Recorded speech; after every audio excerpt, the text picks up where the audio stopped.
victims are expected to survive. Authorities have identified the 2-year-old boy killed in a shooting on the Northwest Side. Cook County Medical Examiner's Office says Julian Gonzalez and an 18-year-old man were shot Saturday night. It happened in the 2200 block of North Kilbourne. Gonzalez died at the hospital. The teen is in stable condition. And again, no arrests have been made. 2 youth football coaches in south suburban Calumet City are facing charges after a gun was pulled out during a fight in Rockford. Terrence Morris and Devora Clark coached the Calumet City Thunderbolts, a team who played Rockford Saturday. Fight broke out after the game between the pair and Rockford coaches and parents before Morris apparently pulled a gun. No shots were fired. Morris and Clark were arrested and charged with aggravated use of a weapon and mob action. Police are warning residents about a scam involving people posing as tree service workers in Palos Park. Authorities say officers stopped a group posing as a crew of workers offering services for downed trees last week near 88th and 121st. Scammers were going door to door, grabbing money, saying they would remove trees and then leave without ever providing any service. The 2 candidates for Illinois Attorney General say they're not sure of the legitimacy of the current Attorney General's investigation into the Rauner administration's handling of the Legionnaires outbreak at the Quincy Veterans Home. Both Kwame Raoul and Erica Harold said they do not have enough specifics to weigh in on the investigation. Madigan, a lame duck in her final weeks as AG, announced last week that she's convening a grand jury to look into how Governor Rauner handled the outbreak. An Illinois killer convicted of murdering 5 women in Southern California was sentenced to death on Friday. An Orange County Superior Court judge issued the sentence for 54-year-old former Marine Andrew Ordales, convicted of killing 5 women in Riverside, Orange, and San Diego counties between 1986 and 1995. The judge's decision came after a jury recommended the death penalty for Ordales earlier this year. Ordales previously was sentenced to death for killing 3 women in Illinois in 2002. But that sentence was commuted to life without parole after the state then barred the death penalty. There's a complaint filed against a Michigan U.S. House candidate in the 6th District, that's Southwest Michigan, where Dr. Matt Longjohn, a candidate, is under consideration to have a complaint filed by the Michigan Department of Licensing. The complaint was filed last week regarding the Progressive Democrats' use of Dr. and MD on campaign material. He's never been a licensed physician in Michigan or after long service here in Illinois. He served as the YMCA's National Health Officer. Longjohn was based here in Chicago when he held that post. Britain's Mo Farah is the winner of this year's Chicago Marathon. The Olympic gold medalist finishing yesterday 2 hours, 5 minutes, 11 seconds. Kenya's Bridget Kosgei won the women's race, 2 hours, 18 minutes, 35 seconds. And you can have all the cats you want in Illinois, to a point, but not a bobcat. Family says they found out that after Illinois Conservation Police in southern Illinois seized their bobcat. Belleville News Democrat reporting this morning that the family is facing misdemeanor charges for bringing the cat into Illinois from a breeder in Missouri. Morgan Riley scores an OT. Maple Leafs over the Blackhawks 7-6 in the Maple Leafs home opener. A couple of Patrick Kane goals late helped Chicago tie that game twice in the third and force OT. And how about the start to the season for the Blackhawks? Fire fell 2-1 to D.C. United. Bulls face the Hornets tonight in preseason action on the road. The Brewers are headed to the NLCS. They blanked the Rockies 6-0 in Game 3 of their National League Division Series. And Cub fans, Brewers skipper Craig Counsell says winning that NL Central tiebreaker here in town gave the Brewers all the confidence they needed.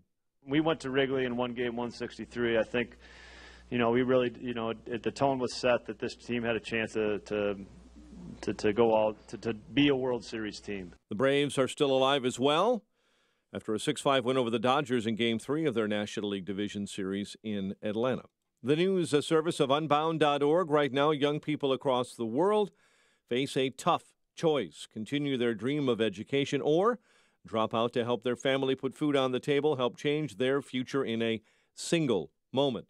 See how far your support can go at Unbound.org at 5:08. A check of traffic and weather on the way next on AM 560. Don't miss Freedom Summit 2018 on Saturday, October 27th. Presented by Geiger Wealth Management, Chicago's retirement planning experts. This year, featuring headline speakers, former Milwaukee County Sheriff David Clark and James O'Keefe from Project Veritas. Also appearing, AM 560's Mike Gallagher, Dan Proft, Amy Jacobson, and Joe Walsh. Get your tickets today at freedomsummitchicago.com. That's freedomsummitchicago.com. Sponsored in part by Chicagoland Waterproofing and by Tom Miraboli, independent agent for Blue Cross and Blue Shield of Illinois. I'm Amy Errett, founder of Madison Reed, a hair color company I named after my daughter. It's very meaningful to me when I hear customers talk about how Madison Reed at-home hair color has changed their lives. Here's Vicky, one of our very first customers. Coloring my own hair is easier than I ever imagined. The best part, I no longer have to sit in a salon and pay over $100 to have this done. Now I color it when it's convenient for me, and it takes less than an hour. People compliment me on how great my color is, and my hair is incredibly soft and healthy looking. Experience beautiful, multi-dimensional, ammonia-free, salon-quality color for under $25. Join the hundreds of thousands of women who have tried and loved Madison Reed. Find your perfect shade at madison-reed.com and get 10% off plus free shipping on your first color kit. Use code TOP. That's code TOP. Try it. Love it. That's the beauty of Madison Reed. The following is a paid political announcement. Makers and doers, have you heard of the Technology and Manufacturing Association? TMA represents nearly 1,000 manufacturers and over 30,000 manufacturing employees in the Chicagoland region. Headquartered in Schaumburg, TMA is a comprehensive resource for Midwest manufacturers looking to improve operations, strengthen their workforce, and grow their business. We strengthen our members by providing business support services, events, networking opportunities, and government advocacy. TMA is also a leader in training and education, helping our manufacturers develop the talent they need to grow and thrive. At our Schaumburg Training Center, our industry-leading instructors are providing hands-on training to prepare the next generation of makers. The TMA Education Foundation has donated over $1.5 million to area schools, providing young people with exposure to today's high-tech and high-paying manufacturing jobs. As a leading voice in an evolving industry, TMA cultivates and strengthens our members. Consider joining our member-driven association as we support each other. Learn more at tmaillinois.org. If you own or run a business, here's some valuable information. Right now, it's a buyer's market for business and commercial insurance. This is Jim Solkowski of DSP Insurance Services in Schaumburg. It's a really good time to take a look at all your business insurance products. We handle it all with specialists in every field. With our new clients, we review all your products every 90 days. Why? Insurance products change constantly. Do you have the most competitive program? Has your business changed and you need to adjust your policies? Have rules and regulations changed? We even use a legal team to help with compliance. DSP is all about being your insurance partner, the one looking out for you and your business. DSP partners with Westfield Insurance and several other insurance carriers to protect your interests. Here's a common theme we hear from our customers. For business insurance, DSP for me. Business insurance? DSP for me. Get the contact information at dspforme.com. Let's review your business insurance to make sure you're protected. dspforme.com. Got issues with youth or high school sports? Positive Coaching Alliance can help. PCA, a national nonprofit, offers more than 1,000 free online resources for youth and high school sports coaches, parents, students, and administrators. Visit PCADevZone.org. 5:12 in Chicago. It is a foggy morning out there. Let's check the roads in the Alarm Detection Systems Traffic Center with Jim Telemonte. Speeds are reduced due to the wet road surfaces and construction on the inbound Bishop Ford Freeway. It's stop and go from 111th to before 103rd. There's construction in that area. It's 23 minutes. It's from 8094 to the Verge. Outbound 5 to 15 minutes. Edens looks good. Kennedy inbound. Well, ramp closures downtown are set to lift. We're not seeing any significant delays on the Kennedy. Reversibles will be opening inbound shortly. The Eisenhower and the Stevenson look good so far on this Columbus Day. No delays to report on I-57. Tollways are fine. Northwest Indiana as well. Work wrapping up on I-65. Downtown Columbus is blocked off. Roosevelt to Congress, marathon cleanup. That's traffic. I'm Jim Talamonte from the Alarm Detection Systems Traffic Center on AM 560 The Answer.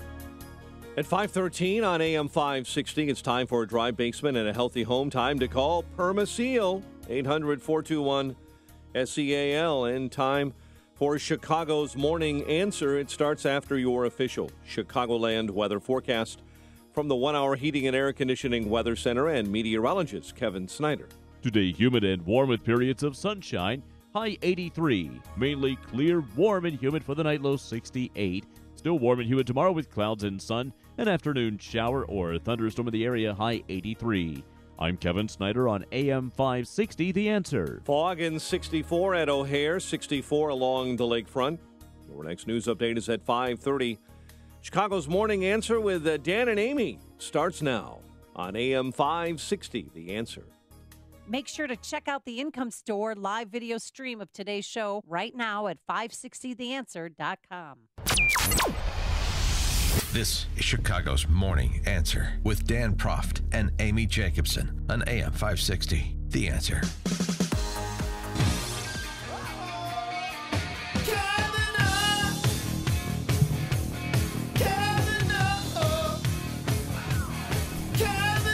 It's back. A bit of a celebratory atmosphere again for Kavanaugh. Haven't really been able to play that since the Blasey Ford allegations, but Kavanaugh obviously confirmed over the weekend as expected.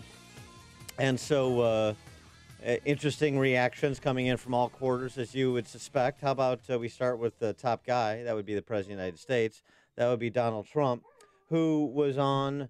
who graciously called into his friend Jeanine Pirro's show on Saturday night. I wonder how she got that phone call. And offer his review. Well, for one thing, it would have been very unfair to him if you think about it. He's a highly respected man. What the Democrats did was disgraceful. These things happened that just came out of the wind. There was no corroboration. There was no anything, Jeanine. This is a high-quality, brilliant man. He'll be a phenomenal Supreme Court justice. And it was my honor to stick. And I know that. A lot of people told me that. They said, well, we'll switch. You'll never get anybody like this. This is a very, very outstanding person and individual with an incredible family. And it would have been very unfair to him. What they did was disgraceful. What the Democrats did. And so sort of restating the position that the president has offered throughout this process in defense of his nominee. In addition to that, Trump addressed the issue that where he received some criticism down the stretch, and that was the treatment of Blasey Ford at that infamous Mississippi rally. It was a very unfair situation, so I evened the playing field. And once I did that, it started to sail through. He was treated very, very unfairly, Jeanine.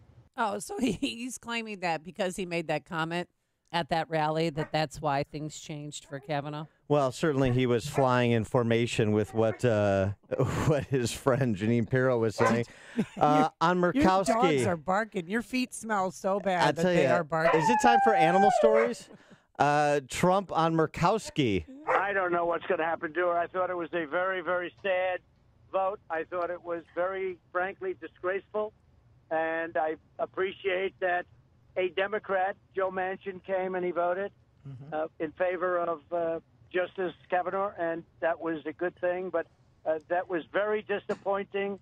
The people of Alaska, I've had tremendous success in Alaska, and what I've done for them with Anwar, which is one of the biggest drilling sites in the world. Ronald Reagan tried to get it approved. Bush tried to get it approved. Everybody tried to get it approved for close to 50 years. I got it approved. It means trillions of dollars, and I'm not equating one thing with the other at all. But I've done so much for Alaska. I was shocked to see her vote. Absolutely shocked. And frankly, so were other Republicans. It was a very sad day, I think, for her. And did you see Sarah Palin's tweet in response to Murkowski? Oh, what did she do? Sarah Palin tweeted, Lisa Murkowski, I can see 2022 from my porch. That's actually pretty It's clever pretty funny. for Yeah, Palin. pretty clever. So She voted president so that Mr. Daines could go to Yeah. his daughter's wedding and walk her down the aisle, which you didn't think was a big, important deal. it wasn't an important deal. Because you said, well, he'll be there for the second wedding. Well, no, that wasn't me. Actually, that was.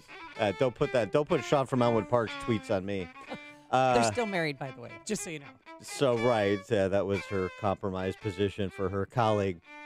So there's one version, or there's one comment on Murkowski, who was the one Republican who left the fold, and then there's the heroine of the moment, after announcing finally what her vote would be on Saturday afternoon. It was so dramatic, wasn't it? Indeed, or Friday afternoon, excuse Friday, me. yeah. The days run together. Here's Trump on Susan Collins, the senator from Maine. But I will tell you, Susan Collins was a star. What she did was incredible. I spoke to her yesterday. What she said and the way she said it was brilliant, and it really covered it. So your calls, 312-642-5600, turnkey.pro answer line, 64636-DA, turnkey.pro text. I'll just take your reaction to Kavanaugh's confirmation before we get into some of the implications of it for November 6th and beyond. It is interesting to note that one of the female accusers is not going to pursue her allegations, and the other seems intent on doing so. Yeah, Blasey Ford, her attorney spoke with Dana Bash about, what's next? Are you going to continue to, go for impeachment hearings? Would Professor Ford like impeachment proceedings to begin? Professor Ford has not asked for anything of the sort. What she did was to come forward and testify before the Senate Judiciary Committee and agree to cooperate with any investigation by the FBI. And that's what she sought to do here. So no, she's not going there on impeachment? No. She does not want him to be impeached? No. Well, and the way she says, no. There's why would we? This is her bread and butter now. It would not help their client financially if Kavanaugh was taken off the Supreme Court because she's making money. Dan, she's going to go big. Oh, she is with her GoFundMe, and she wouldn't be as popular, I don't think, if he wasn't on the court. Well, there's two things. One is she going to file a police report? Remember, there's no statute in Montgomery County, as has been mentioned numerous times throughout this process. So if the claim was serious enough that he should not be elevated to the high court, then one, why don't you pursue it as a criminal matter? Right. And two, if it was serious enough to keep him off the court, and you have more than a dozen Democrats saying they'll pursue impeachment, you already, the response was this impeachment Brett Kavanaugh, impeachbrett.org. There's a petition that's already circulating. Newsweek reported on it over the weekend. So Democrats are going to continue to stay stuck on stupid, and I mean that politically, and I'll explain a little bit later. But Cory Booker was in Iowa. He said impeachment isn't off the table. So I guess my questions would be, not if Ford wants to recoil from the public arena, fine, that's her choice. But it'd be interesting to get an explanation as to why you're not pursuing criminal charges and why you wouldn't pursue or support the pursuit of impeachment when you have leading Democrats already suggesting they will. In addition, so there's the reason why also too they're hands off is because I don't think she was really a victim of his. Well, I've said that all along. Something did happen to her, but it wasn't him who did it. Well, that's what Susan Collins said over the weekend as well in explaining her vote on State of the Nation. I found Dr. Ford's testimony to be heart-wrenching, painful, compelling, and I believe that she believes what she testified to. I don't think she was coming forth with a political motive, although I do not think that she was treated well by those who breached her confidence. But we also had a case where Judge Kavanaugh came forward and said, I'm 100% certain that this did not happen. So here you have two people who are each 100% certain of what they're saying under pain of perjury. So then I had to look at the other evidence and was there corroborating evidence? And that's why I pushed hard for the FBI to do a supplemental background investigation. So, do you still think it is possible that he did it? You just don't have the proof to back that up? I do not believe that Brett Kavanaugh was her assailant. Yeah, so there you go. In no uncertain terms. Interesting. So Ms. Ford recoiling from the public arena, but not Avenatti and Julie Swetnick. Well, some Democrats were blaming Avenatti and Julie Swetnick. No question. Because of their shenanigans. No question. I certainly hope that doesn't derail his 2020 bid. Oh, yeah, me neither. She said in a statement released by Avenatti, Julie Swetnick, "I'm disgusted and appalled by the way I have been re-victimized over the last 2 weeks after I had the courage to come forward." She victimized herself by telling the truth to Kate Snow. She's trying to snowball us, huh? It could have been Brett Kavanaugh, but I can't. But I don't know. Confirm Yeah. it. Remember, she said that. Frank in St. Charles, you're on Chicago's Morning Answer. Hey, good morning. I was just thinking that Kavanaugh is a real big believer in precedent. Now, Clarence Thomas used the technique of deny, deny, deny. So he figured, hey, that's precedent. I'll deny, deny, deny, and maybe it'll work out for me too. Yeah, okay. There's also the possibility, Frank, you could contemplate that he denied, not as a strategy, but as a reflection of the truth. Because one of them is not telling the truth, and I'm believing Kavanaugh. Or they're I mean, you get into the psychology of all this and all this discussion. You repeat something enough, or you have a traumatic moment and you misidentify the accuser. I mean, but you're not being duplicitous. You honestly are mistaken. So honest mistake or whatever, there's always that possibility. There was a tweet over the weekend I thought was a good insight. It was interesting, this tweeter observes, Brett Kavanaugh surrounded by family, friends, colleagues, all coming forward to vouch for him, to rally to his defense. Ms. Ford, Hollywood celebrities, Democrat politicos, no family, Yeah, no where's friends. her husband and No family, no friends to corroborate her story, even to rally her to her defense in any public way. Kavanaugh, family, friends, colleagues over decades. It's an interesting contrast. Connect with Dan and Amy using the AM 560 mobile app. Download it today at 560theanswer.com/mobile. My number two does not look like a number two. I don't know what to call it. Is there a number three? Table for 4, please. Anything close to the restroom. A middle seat with these stomach problems? That's my fear of flying. Sound like you? If it does, you could be one of the many people with a digestive condition called exocrine pancreatic insufficiency, or EPI. Even if you don't know what EPI is, you might know the symptoms: frequent diarrhea, gas, bloating, stomach pain. If you have even just one of these symptoms, you could still have EPI, because not everybody experiences EPI the same way, which is why it's so important to open up to your doctor about all your symptoms. And the good news is, EPI is manageable, so don't keep a lid on it. Go to identifyepi.com, complete the symptom checker, and use it to have a conversation with your doctor. Don't keep a lid on it. Visit identifyepi.com. Brought to you by AbbVie.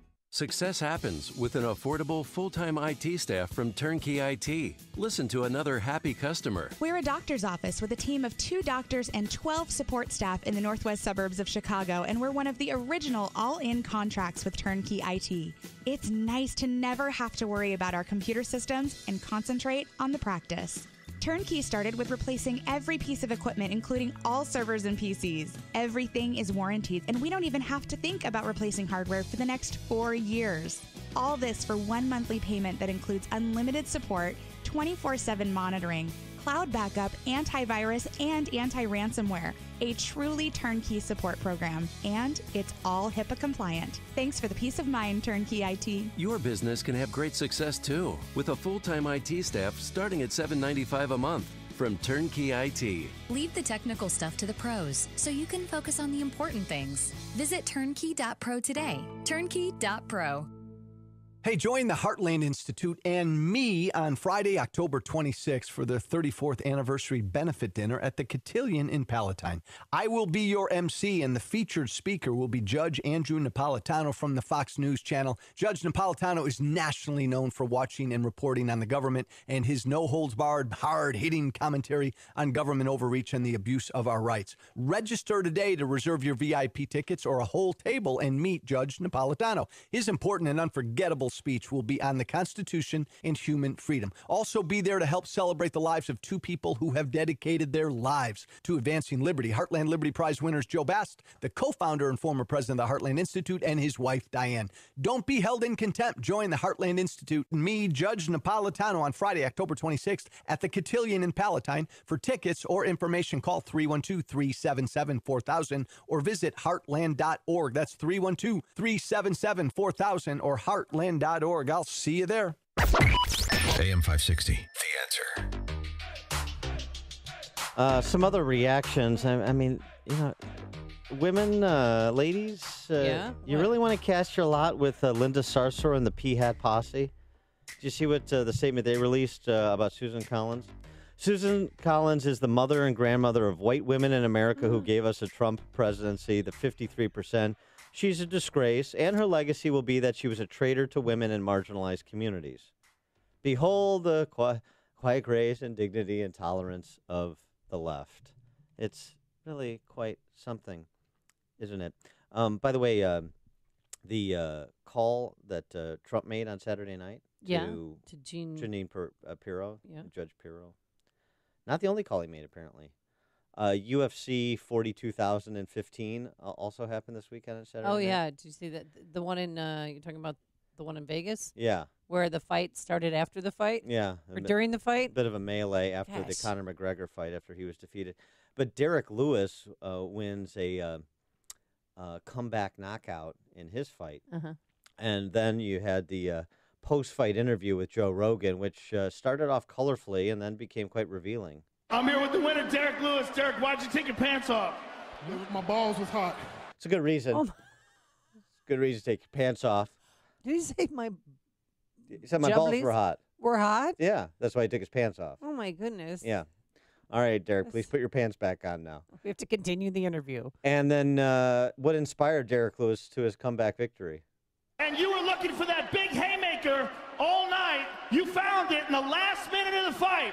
I forgot a few hours before the fight, Donald Trump called me and told me I got to knock this Russian out because they're making him look bad on the news. You know, him and Putin, they're talking about USA and his whole. Yeah, so. Wait, did that really happen? That really happened. So, well, I mean. With the pants, I mean. No, I'm kidding. Trump, phone call. Trump continues, I don't know if it happened or not, but Trump continues to KO the opposition. You got UFC fighters. You got your Brett Kavanaugh. You tired of winning yet? Are you sick of winning? Like our Blaine volleyball team. Are you tired of winning? Coming up on Chicago's Morning Answer. How the jury reached its guilty verdict in the Van Dyke case on Friday. We'll discuss 5:35. Yeah, and should he have testified in his own defense? And later, we have to tell everybody we are going to have Jason Van Dyke's defense attorney here, Dan Herbert, and also Joe McMahon, the prosecutor, at 8:08. So you want to stay tuned all morning long. But now let's get into the newsroom, and welcome back. Boy, did we miss you. Here's Mike Scott. 5:32 is our time, and you could barely see me in the newsroom this morning. Heavy, dense fog, 64 degrees. Millions could be in the path of another huge tropical storm. This one is Tropical Storm Michael. A hurricane watch has been posted for the Florida Panhandle and even the Big Bend regions of Texas as Michael churns away between Cozumel, Mexico, and the western tip of Cuba. Top winds right now at 70 miles an hour. The NTSB is investigating what it calls the deadliest transportation accident in the United States since 2009, a limousine crash in upstate New York over the weekend that killed 20. I've been on the board for 12 years, and this is one of the biggest loss of lives that we've seen in a long, long time. This is the most deadly transportation accident in this country since February of 2009. That's NTSB Chairman Robert Sumwalt. 18 in the limousine were killed, as well as 2 nearby pedestrians. Brett Kavanaugh taking his place on the highest court in the country, sworn in Saturday after a 50-48 vote in the Senate. President Trump has announced that there will be a formal swearing-in ceremony this evening. And Lamar Alexander, the senator, says it's going to be hard for the Supreme Court justice to have public confidence after going through an inquisition. And it would be fundamentally unfair to allow people to make accusations against someone, and by simply doing that, destroy their reputation and their opportunity to serve in public life. Alexander on NBC's Meet the Press. Republican Party boss Rona Romney McDaniel believes the Kavanaugh confirmation will be helpful to the GOP. It's helping across the board in House and Senate races. We're seeing that generic ballot has narrowed. It was double digits. Now it's at 7. That's Rona Romney McDaniel on Fox News. A dozen are dead following a magnitude 5.9 earthquake in northern Haiti. Forecasters are watching rivers and streams from Galena to Waukegan to south of Peoria. The National Weather Service is leaving a flash flood watch in effect.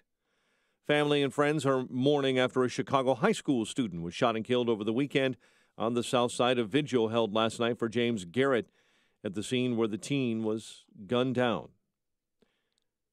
Maple Leafs over the Blackhawks in OT, 7-6. Fire fell to D.C. United, 2-1, and the Bulls take on the Hornets tonight. The news service of Unbound.org. Right now, young people across the world are facing a tough choice. Continue their dream of education or drop out to help their family put food on the table. Help change their future in a single moment. See how far your support can go at Unbound.org. 5:35. We'll have a check of traffic and weather on the way next on AM 560. Mike Gallagher is blown away by what he's seeing from the left. We're going to get down and dirty here and talk about the actual alleged exposure. She doesn't know that it's Kavanaugh who exposed himself. Everybody at the party says it didn't happen. Everybody that the New York Times chased down said it didn't happen. Everybody at the Washington Post. I mean, honest to goodness, I'm lost. I've never, ever seen such tactics. The Mike Gallagher Show. Weekdays at 9, right before Dennis Prager at 11 on AM 560. The Answer. You wouldn't put a square peg in a round hole, so why would you deploy a traditional firewall in a modern decentralized network? Firewalls have new requirements for businesses leveraging SaaS-based applications and public cloud platforms like AWS, Azure, and Google Cloud. We're in the cloud generation now, so your firewalls have to be engineered to fit right in. Reclaim your cloud network. Try a Barracuda Cloud Generation Network or application firewall free at barracuda.com/firewalls. If you or someone you know is struggling with addiction, please call this toll-free number right now. 800-390-9528. That's 800-390-9528. By calling your addiction team, you're taking the first steps to recovery. The help you need could be one call away. 800-390-9528. Make the free call now. 800-390-9528. Your Addiction Team is a third-party advertiser for various treatment centers and placement networks. Individual results will vary. Visit youraddictionteam.com/terms for more information. Are you happy with what's looking back at you in the mirror? I'm Dr. Howard Cooper from Excellence in Dentistry, and we'd like to help you with that smile. Whether you're looking to fix 1 or 2 teeth or a whole smile makeover, we can take care of all your dental needs. We have a beautiful modern facility and a great staff. And most importantly, we love what we do. That's what sets us apart from other offices. Let's face it, a dental office is not everyone's favorite place. Whether you're 2 or 102, we make it fun and enjoyable. We perform all types of dentistry as well. Fillings, root canals, crowns, extractions, dentures, implants. We do most everything right in our office. And for you denture wearers, we have a full in-house denture lab and can perform repairs and relines while you wait. We can also talk about adding implants so your denture will snap into place or become screw retained. This is the closest option to natural teeth. We are conveniently located in Gurnee at the corner of Washington and 21 in Saratoga Square. So make today the day you give us a call. 847-244-4000. That's 847-244-4000. Or visit us on the web at gurneedds.com. We look forward to seeing you, and remember, second opinions are always free. Excellence in dentistry, creating excellence one smile at a time. 5:37 and a check on the roads in the Alarm Detection Systems Traffic Center. Here's Jim. Visibilities are reduced in parts of the Chicago area this morning. Roads are wet. There is a crash in the loop involving a vehicle heading, we're told, as an open manhole on Adams at State Street. Collision in Elgin on McLean just north of 20. The south side of Chicago, Cottage Grove is blocked. 111th, 115th, reported shooting. The Aiden's Expressway looks good right now. We are seeing delays on the inbound Kennedy, Pulaski to Addison after an earlier crash. 25 minutes, O'Hare to downtown, outbound 21. Inbound Eisenhower, traffic setting the brake. Foster to Pulaski after an earlier collision. Travel time 32 minutes, 390 to downtown. Stevenson's okay. Bishop Ford jammed, 115th, Stony Island. It's traffic. I'm Jim Talamonte from the Alarm Detection Systems Traffic Center on AM 560 The Answer. Chicago's Morning Answer continues next. Your official Chicagoland weather forecast. From the 1-hour heating and air conditioning weather center, humid today. Heavy, dense fog as the temperatures warm up.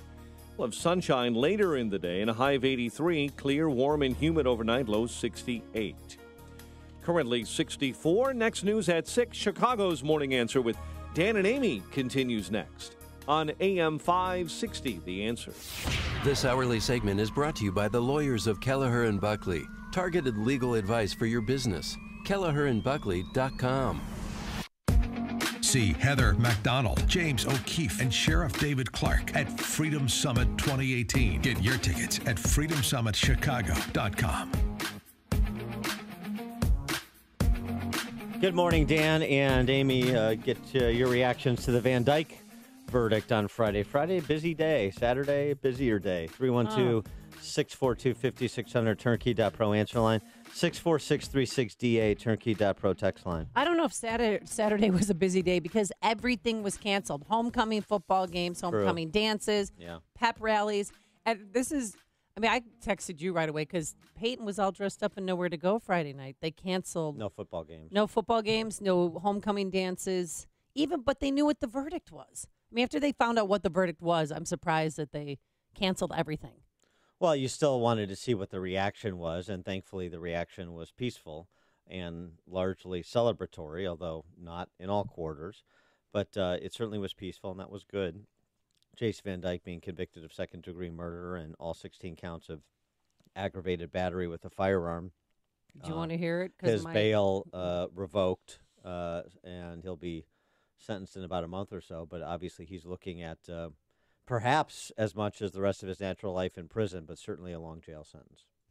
We, the jury, find the defendant, Jason Van Dyke, guilty of second-degree murder.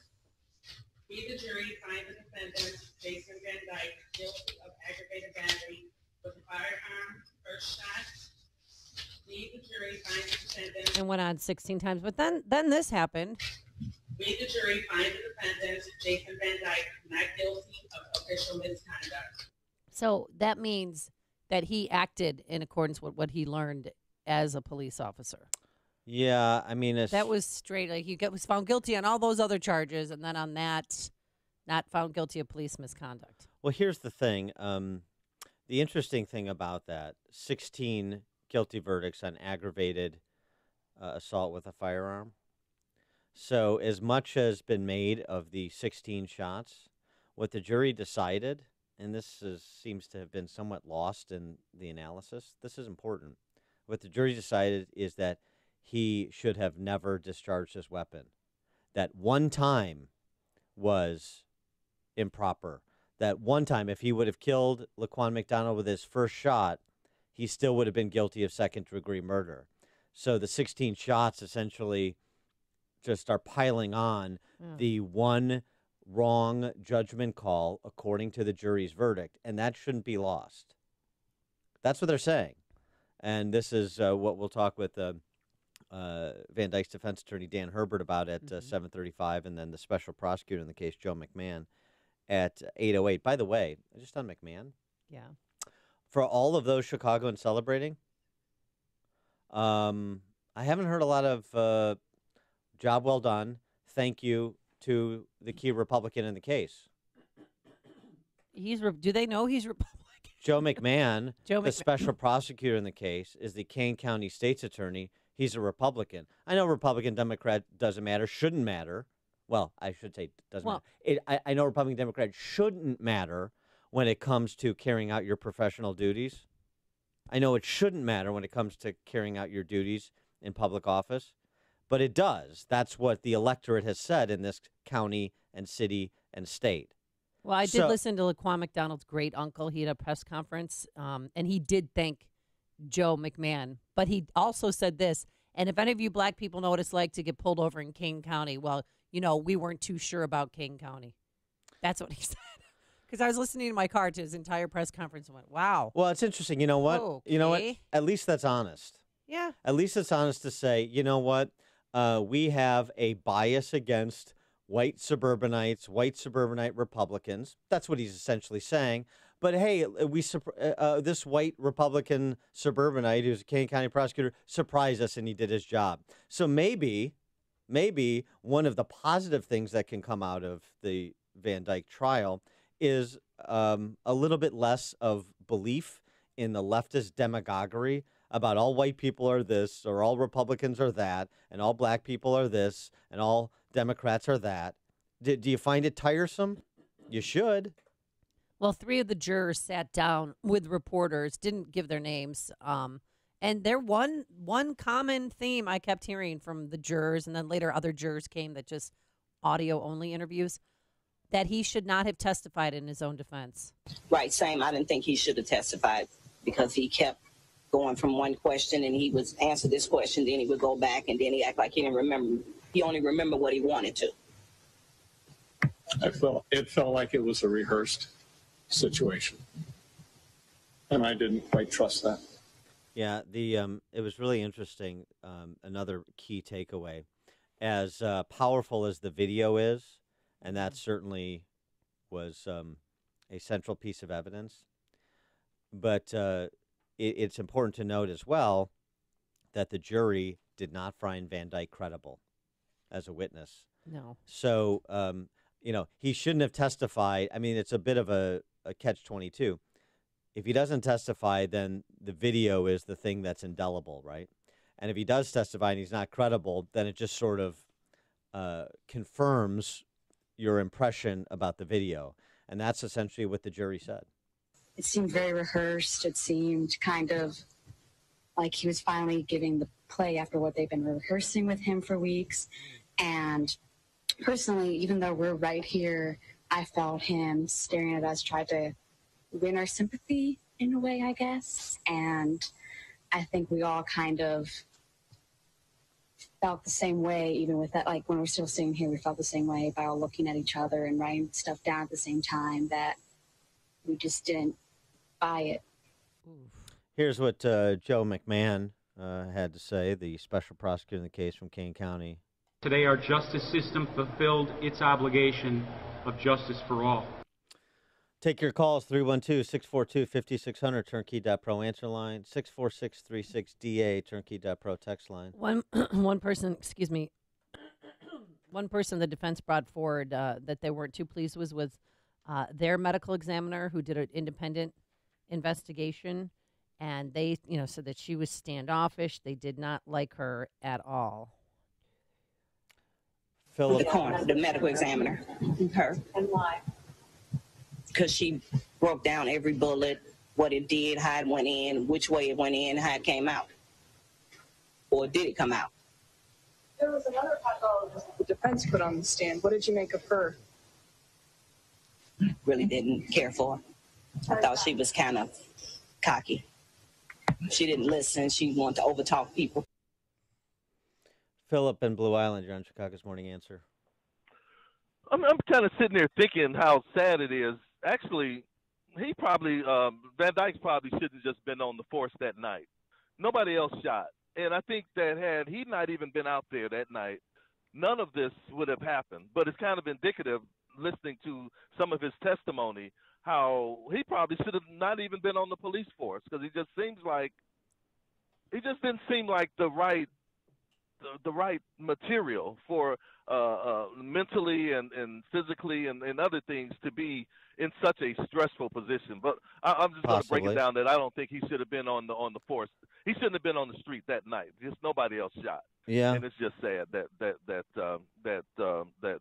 Laquan McDonald had to And again, I think I heard your co-host say that, I think 2 minutes later, 3 minutes later, that the taser group showed up or whatever. Mm-hmm. But with all those cops out there, it seemed like they just could have, tackled him. He just had a 3-inch knife. So it just seems, the whole thing seems ridiculous. And I think Van Dyke was mostly, he convicted himself on his actions and his words and his deeds that night. So I'm just glad it's over with, and hopefully we could find some common ground. All right. Finally, hopefully. Thanks for the And call, Phil. The jurors said that they never considered, they were just deciding between first and second degree murder. Yeah, they moved past the possibility of acquittal relatively quickly. Verlon on the south side. Yeah, I always said that he'd never get convicted of first-degree murder. But I'm gonna put a bow on what you were saying as far as the shots and all that type of stuff. They convicted him of second-degree murder just so they can get him on something. Now, as far as each shot they convicted him on, the reason why they convicted him on 6 to 30, which was aggravated battery on each shot, was because each shot was intent, and they could get him like that as intent for each shot. Now, I was kind of happy over the weekend when the verdict came in, but then I had to think about it. It's only symbolism.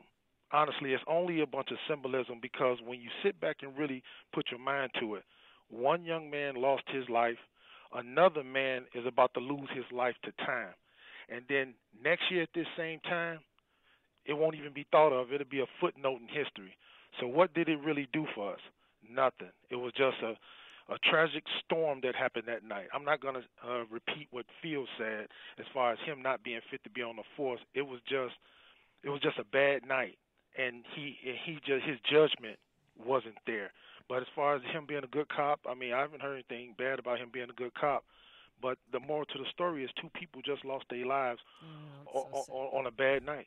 It was storming out, too, and lightning, and I thought, God, his first night in jail has got to be just horrifying. Well, here's to know that you're not going to get out. I mean, what's he looking at, 96 years? If you add up every first-degree murder charge is 3 to 6 years. And then the, second-degree murder charge. Every aggravated aggravated with assault a firearm charge. is 6 to 30. Oh. And then you've got, second-degree murder technically, I believe, is probationable, but that's not going to happen. No. With the symbolism of it, though, that Verlon was talking about, this is part of why it's so important that his conviction to the black community in Chicago. This is Gator Bradley, the gangbanger turned community activist. In 50 years, there hasn't been a police officer convicted for murdering a citizen in Chicago. And so, there obviously have been cases where there has been police abuse. And police have gotten away with abusing black people and others, but black people here specifically, over the generations. And so Van Dyke's conviction was sort of a proxy for justice for those who were victimized by, say, example, John Burge and his crew and others. And so I understand that pent-up frustration. I understand looking for a different outcome as a symbol that things have changed. It's dangerous because you have to look at these cases individually, right? The facts in every case is different, and you don't prosecute somebody in the present for the crimes of somebody else in the past. That's where we have gone so wrong in our politics. But I understand the celebratory nature of the reaction. It was also interesting to hear from Will Calloway, who was one of the 2 activists responsible for the video becoming public. Yep. Remember these 2 sort of independent journalists that pushed through FOIA to get the video released because you knew Tiny Dancer and his crew wasn't going to release it, and certainly they were successful pushing it off past the 2015 election. Also an underreported part of the story over the weekend. I know the whole country is looking at Chicago right now, and I just want the country to know it was only because of God that we got justice. Well, God and persistence. Yeah, pray like it depends on God, act like it depends on you. And Calloway and his cohort did when it comes to pursuing the release of that video. It was just a sad day on Friday, all around. Well, and here's the other thing. And scary. Yeah, here's the other thing, just in terms of scale. If this is about trying to preserve innocent life in the city, it's trying to stop the systemic violence in certain neighborhoods. HeyJackass.com, HeyJackass, the crime stat site that we routinely cite. He tweeted, in the time between the shooting of McDonald on October 20th of 2014 and the verdict on October 5th of 2018, so 4 years, Chicago tallied 2,493 homicides with an additional 11,334 people shot and wounded. And let me tell you, as you, of course, know, it is an infinitesimal percentage, thousandths of a percentage point, with respect to police shootings included in those numbers. So you can say that there was sort of a long-awaited justice for a cop who behaved badly, made a bad judgment call, took a life with the Van Dyke conviction. But I wish there would be the same energy towards looking internally at what's happening in the city, civilian to civilian. I understand police are held to a higher standard. I say it all the time. I get the difference between police and civilians. But the violence ultimately is the issue, isn't it? Safety ultimately is the issue, isn't it? And so 2,493 murders, 11,334 shot and wounded since McDonald's shooting 4 years ago. It's staggering. Pam in Brookfield. Good morning, guys. Anyway, a lot of thoughts on a lot of things. But anyway, I was downtown on, first of all, I watched the whole thing with the testimony, and I consider her to be the Manchurian candidate. I believe she's been brainwashed. I'm not going to go into that. Are you talking about? I'll go into that later. Kavanaugh? But as far as this policeman, there's 11 different definitions of kill. To go murder one, and that's what they wanted, was murder one, and that would be going with malice to kill somebody. Right. Yeah. Just intently, he was going to, knowing this guy's on PCP, and I know they reported he said to his partner, "We may have to shoot him." Right. Now the other thing is this. You got somebody I have seen this. I've lived in Chicago all my life, and people that are that doped up can lift up a car, and we could say, well, he shot him 16 times. Well, you know what? They just don't go down, and the thing is, there could have been, he was serving and protecting and doing his job. And I think it's another travesty, but I also believe there will be a vindication, so to speak. As with Kavanaugh, isn't this funny? These come up together. And you say all these murders have happened, but who are they targeting? Those that are doing their job. Why did he keep shooting? You've seen Halloween. We've seen the movie. They won't go down. He had to get him down. Thanks for the call, Pam. I don't know what Mike Myers has to do with this, but okay. Hear about the big stories of the day, then talk about them right here on Chicago's Morning Answer on AM 560. The Answer.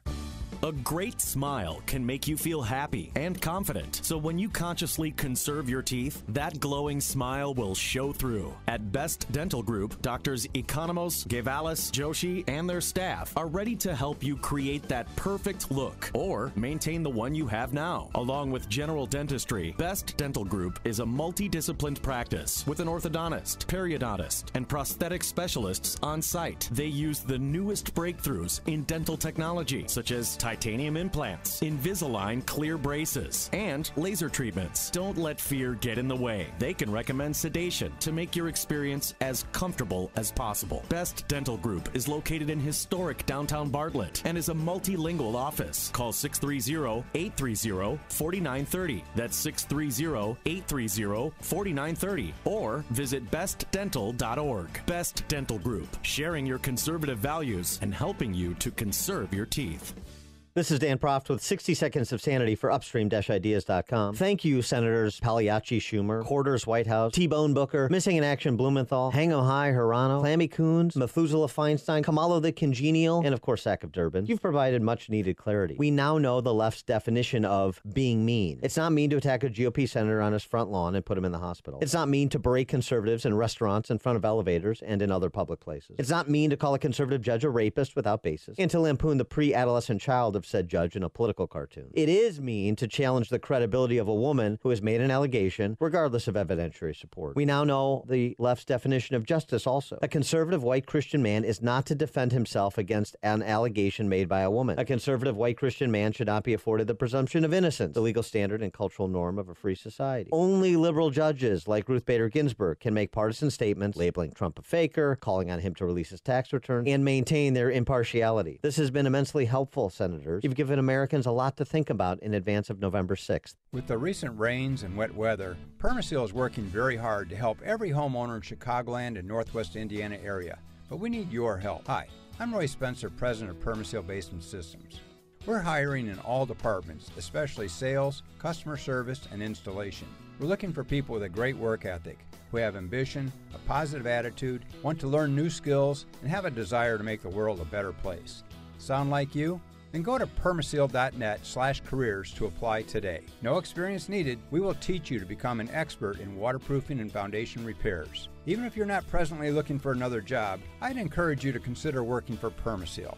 We offer great training, year-round work, tremendous growth opportunities, and a great, fun work environment. To apply, go to permaseal.net/careers. If you're looking for a career change or a dry basement, you know who to call. Permaseal. 800-421-7325 or go to permaseal.net.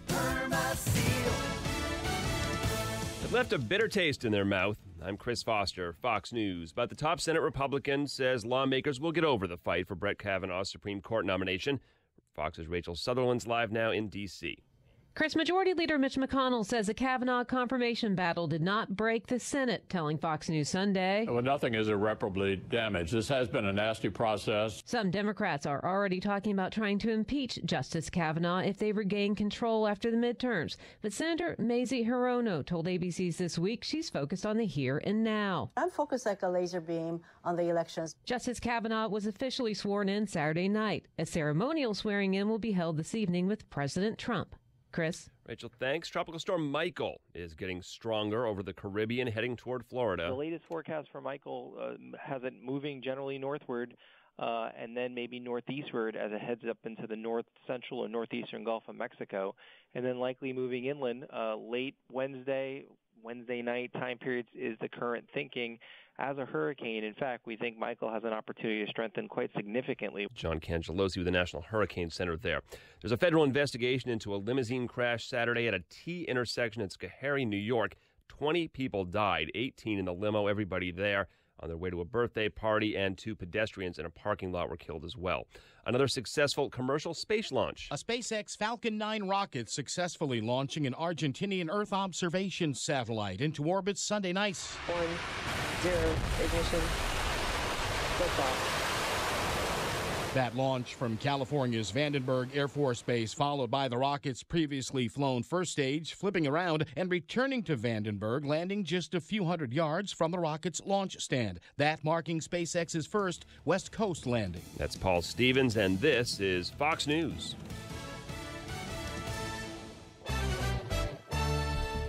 Fog and some light drizzle this morning, 64 degrees. At 6:02 on AM 560, The Answer. Good morning, I'm Mike Scott. Here are the stories we are following on WIND Chicago. Forecasters are watching rivers and streams from Galena to Waukegan to south of Peoria as the National Weather Service leaves a flash flood watch in effect for most of western and northern Illinois, especially northwest Illinois, until later this morning. Family and friends are mourning the death of a Chicago high school student shot and killed over the weekend on the south side. A vigil was held last night for James Garrett at the scene where the teen was gunned down. The 18-year-old was a senior at Butler College Prep High School. 2 youth football coaches from south suburban Calumet City are facing charges after a gun was pulled out during a fight in Rockford after a game. Terrence Morris and Devorah Clark coached the Calumet City Thunderbolts. They played the Rockford Renegades on Saturday. A fight broke out after the game, and Morris pulled a gun. No shots were fired, but Morris and Clark were arrested and charged with aggravated use of a weapon. Aaron Schock is looking at trial next June. A federal judge set Schock's trial for allegedly lying on congressional and campaign finance reports for next June. Former West Central Illinois congressman was supposed to go on trial in January. Britain's Mo Farah, the winner of this year's Chicago Marathon. The Olympic gold medalist finished yesterday's race in 2 hours, 5 minutes, 11 seconds. Kenya's Bridget Kosgei won the women's race in 2 hours, 18 minutes, 35 seconds. Blackhawks fall to the Maple Leafs in Toronto's home opener, 7-6 in OT. Patrick Kane 2 goals in that loss. Fire fell to D.C. United 2-1, and the Bulls take on the Hornets tonight on the road in NBA preseason action. The news service of Unbound.org. Right now, young people across the world face a tough choice. Continue their dream of education or drop out to help their family put food on the table. Help change their future in a single moment. See how far your support can go at Unbound.org. 6:04 and a check of traffic and weather on the way next on AM 560. Gear up for hunting season at Shrink Smoke and Gun. All in-stock rifles and shotguns are 10% off during the month of October. If a pistol is what you're looking for, take 15% off all used 380 and 45 ACP pistols. It's also time for Glocktober deals. Stop in for the lowest prices allowed for all Glock firearms. And with the largest selection of new, used, and consignment firearms in Lake County, you'll avoid the Cook County firearm and ammo tax with just a short drive north. For gunsmithing, you know you can count on family-owned Shrinks for over half a century. Cigar lovers, be sure to stock up from Shrink's Humidors. And don't miss Shrink's special Glocktober sale. Visit smoketheletterN.gun.org or call 847-662-4034. That's 847-662-4034 or online at smoketheletterN.gun.org. Shrink Smoke and Gun in Waukegan, your family-owned gun store since 1964. All money managers may seem pretty much the same. But while some money managers may recommend high-commission investment products, Fisher Investments avoids them. Some money managers may have hidden and layered fees. Fisher Investments never does. And while some money managers are happy to earn commissions from you, whether you do well or not, Fisher Investments fees are structured so we do better when you do better. In other words, we're structured to be on your side. Maybe that's why most of our clients come to us from other money managers. Talk with us and find out why so many experienced investors are switching to and staying with Fisher Investments. Fisher Investments, clearly better money management. Investments in securities involve the risk of loss.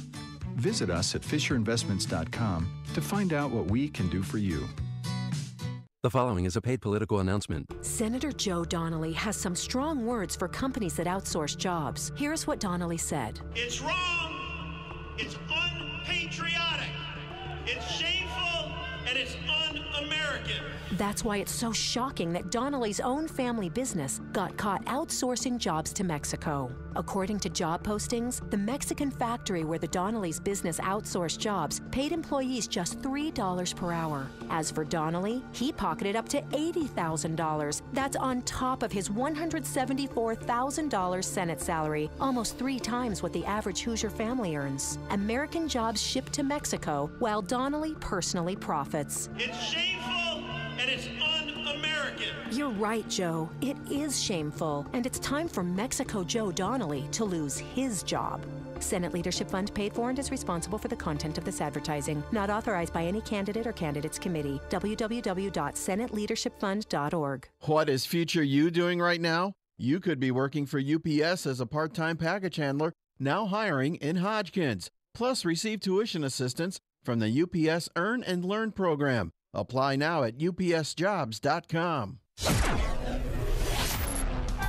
6:07 and a check on the roads in the Alarm Detection Systems Traffic Center. Here's Jim Telemonte. Outbound Kennedy traffic is jammed Montrose to past Cumberland, where everything is blocked due to a crash. Traffic is being diverted off I-90 to 190 now because of this collision.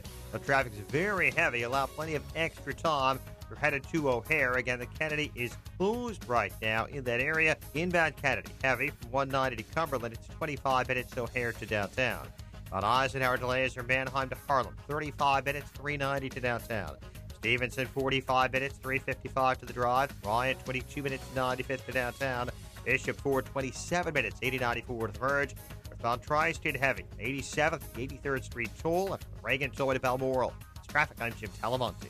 From the Alarm Detection Systems Traffic Center on AM 560, The Answer. Chicago's Morning Answer continues next. Your official Chicagoland weather forecast from the 1 Hour Heating and Air Conditioning Weather Center and meteorologist Kevin Snyder. Areas of morning fog, otherwise a humid day with periods of sunshine. High 83. Then a mainly clear night, low 68. Clouds and sun with a shower or thunderstorm in spots tomorrow. High 83 and a low 68. I'm Kevin Snyder on AM 560, The Answer. 64 at O'Hare. Next news coming up at 6:30. And Chicago's Morning Answer with Dan and Amy continues next on AM 560, The Answer. This hourly segment is brought to you by the Lou Bridges Show. Get foreclosure defense solutions that may save your home. Saturday mornings at 8 on AM 560, The Answer. This is Chicago's Morning Answer with Dan Proft and Amy Jacobson on AM 560. The Answer.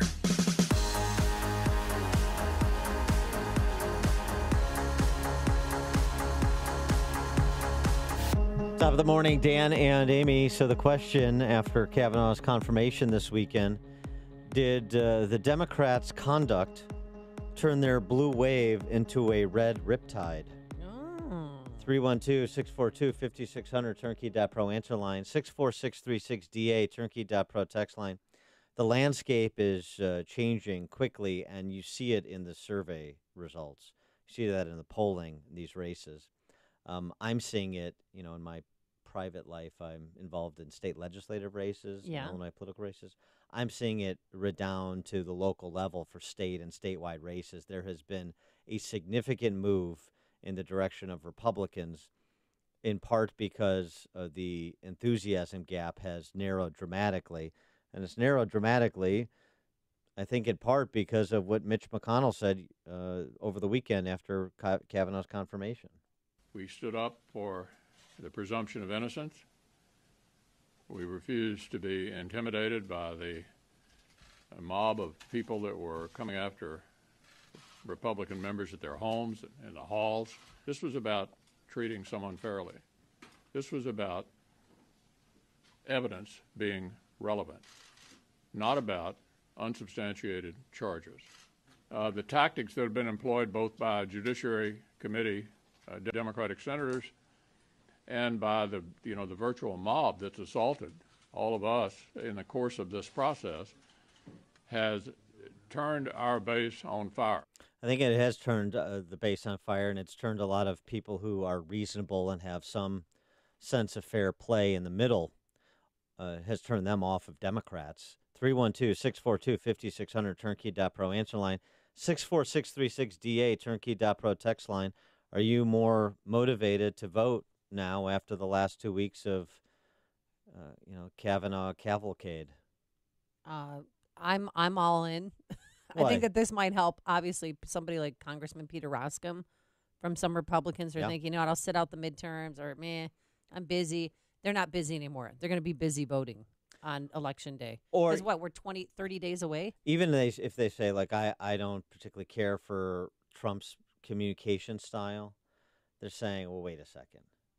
What I just saw is an effort to railroad somebody. It was character assassination. He wasn't treated fairly. Republicans did treat Blasey Ford respectfully, even if they disagree with her, even if they had legitimate questions about corroboration and her memory of specific details. But there is this, I think, innate sense of what is fair, what is just. The presumption of innocence is an important bedrock principle of a free society. And Democrats threw all that out the window to try and assassinate this guy's character because they disagree with him. And I'm not on board for that. And I'm also not on board for the public hysterics, like continued. Oh this is outside of the Supreme Court building during the confirmation process and vote.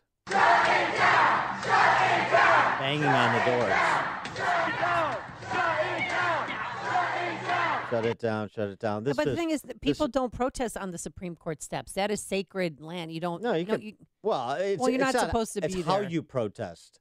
I mean, not pounding on the doors. You can protest outside the Supreme Court. That happens all the time. Right, but not on the steps and not by the front door. Yeah, not reaches the front door. Behaving like that. Or how about this? Actually, in the Senate gallery during the confirmation proceeding, as senators were offering their remarks.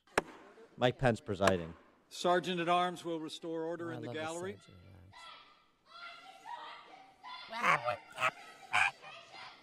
She looks like a lovely lady. Yeah. Maybe she's single, Dad. She has something important to say. Please, people, quiet, please. What? Huh? Yeah. The Sergeant at Arms will restore order in the gallery. Yeah, the gavel. Wore out that gavel. It was a nub by the end of the confirmation vote. I think they're handling this well. The Sergeant at Arms will restore order in the gallery. Mr. Manchin. Nope, the shame Clerk mob. will suspend. The Sergeant at Arms will restore order in the gallery. The Sergeant at Arms will restore order in the gallery. Mm-hmm. The Sergeant at Arms will restore Sergeant order at Arms? in the gallery. The Sergeant Will at you Arms. get there already? He only has two Man. hands. Here's the thing. So people seeing examples of this throughout the last couple of weeks, and they're asking themselves, do I want to identify on that side of the line? Well, they're extreme and they're dangerous, and they'll stop at nothing to get what they wanted, but they didn't get what they wanted this time. And President Trump mentioned that over the weekend. The Democrats have become too extreme and too dangerous to govern. That's right. Republicans believe in the rule of law, not the rule of the mob. There you go. And there is something to that. It's a nice contrast that he presents, the rule of law versus the rule of mob. Let me tell you something. The overwhelming majority of Americans are going to side with the rule of law. Now, what that looks like in actual sum and substance is different than on, from a dais, just kind of making that overture. But I think that's where the attrition has happened for for Democrats, to the benefit of Republicans, is people watching this, listening to this, and they're not liking what they're hearing and seeing from Democrats. And this is why races have moved substantially up and down the ballot, again, even at the local level in a state like Illinois. Wow. And one thing I wish those protesters knew, so they're still on the steps of the Supreme Court. Kavanaugh comes in, one of those black Cadillacs. And guess who also was there? Elena Kagan and Ruth Bader Ginsburg were there to support Judge Kavanaugh. They were there for his swearing in. Well, Elena Kagan hired him at Harvard. Well, I know, but I'm just saying I wish they would have rolled down the window like, hey, guys, we're supporting him, Well, the interesting thing is that that there's the Democrat socialist base of the Democrat Party has learned no lesson. They are doubling down on what they've done the last 2 weeks, pushing for impeachment. So now Republicans can legitimately say, look, you have Democrats, what their entire value proposition for November 6th is to impeach Trump and impeach Kavanaugh. Is that what you want to do? Is that where you want to go? Even his accuser doesn't want to go there. No. That should tell you something, Democrats, but it doesn't, and great. Fine. You're being very helpful. Continue as you were, Democrat socialists. Greg in Schaumburg. The answer is yes. There has been a change in particularly all women of reason as a result of the Kavanaugh. And Dan, now this is going to be a Cubs thing, okay, so go with me on it. You need only look across the desk. If you remember when Sean Dunston played and there was the Shawnometer in center field. Yes, sure. Amy is kind of the Amy meter for American women. If Amy is saying there has been a change, there's been a change. Okay, all right. Thanks for Thank the you call, so Greg. much, Greg. The Amiometer. Call in anytime. We're here for you. Well, on the flip side of this, so we'll have to see how this registers on the Amiometer. Yes. Because this is what Democrats continue to say and do. Alexis Grinnell op-ed in the New York Times. White women, come get your people. Where are the white women at? They're coming to get their people. These women are gender traitors. Of course, the people supporting Kavanaugh. To borrow a term from the dystopian TV series The Handmaid's Tale. Yawn. I hate that. They've made standing by the patriarchy a full-time job, Amy. The women who support them show up at the Capitol wearing Women for Kavanaugh T-shirts, but also probably tell their daughters to put on less revealing clothing when they go out. These are the kind of women who think being falsely accused of rape is almost as bad as being raped. Yeah. The kind of women who agree with President Trump that it's a very scary time for young men in America. But the people who scare me the most are the mothers, sisters, and wives of those young men, because my stupid uterus still holds out for some insane hope of solidarity. Amy, please address Alexis Grinnell's stupid uterus. I think I'll let you take that one. Holly, perhaps you would like to respond Holly to will do Alexis Grinnell's stupid uterus, quote unquote. I am a proud gender traitor, and as we speak, I am waiting for my Beach Week 82 T-shirt to arrive. Yeah, there you go.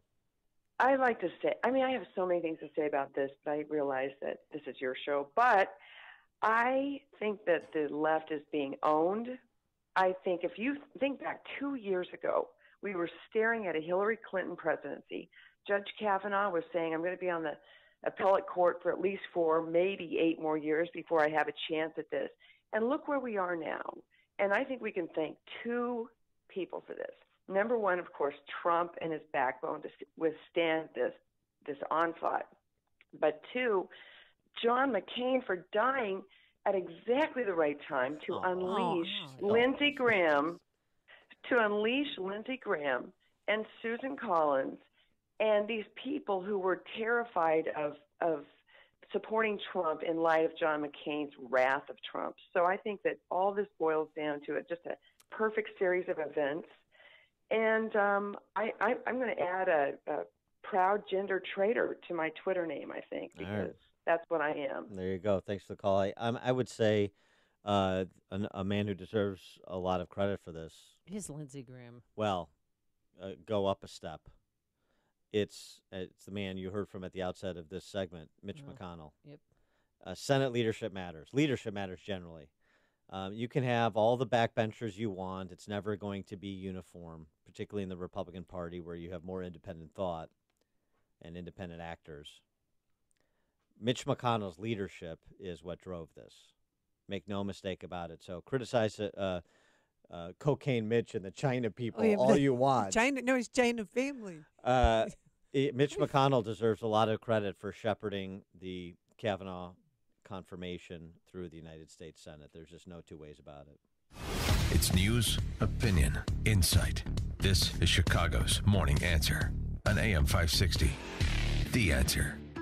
I'm Amy Errett, founder of Madison Reed, a hair color company I named after my daughter. It's very meaningful to me when I hear customers talk about how Madison Reed at-home hair color has changed their lives. Here's Vicky, one of our very first customers. Coloring my own hair is easier than I ever imagined. The best part, I no longer have to sit in a salon and pay over $100 to have this done. Now I color it when it's convenient for me, and it takes less than an hour. People compliment me on how great my color is, and my hair is incredibly soft and healthy looking. Experience beautiful, multi-dimensional, ammonia-free, salon-quality color for under $25. Join the hundreds of thousands of women who have tried and loved Madison Reed. Find your perfect shade at madison-reed.com and get 10% off plus free shipping on your first color kit. Use code TOP. That's code TOP. Try it. Love it. That's the beauty of Madison Reed.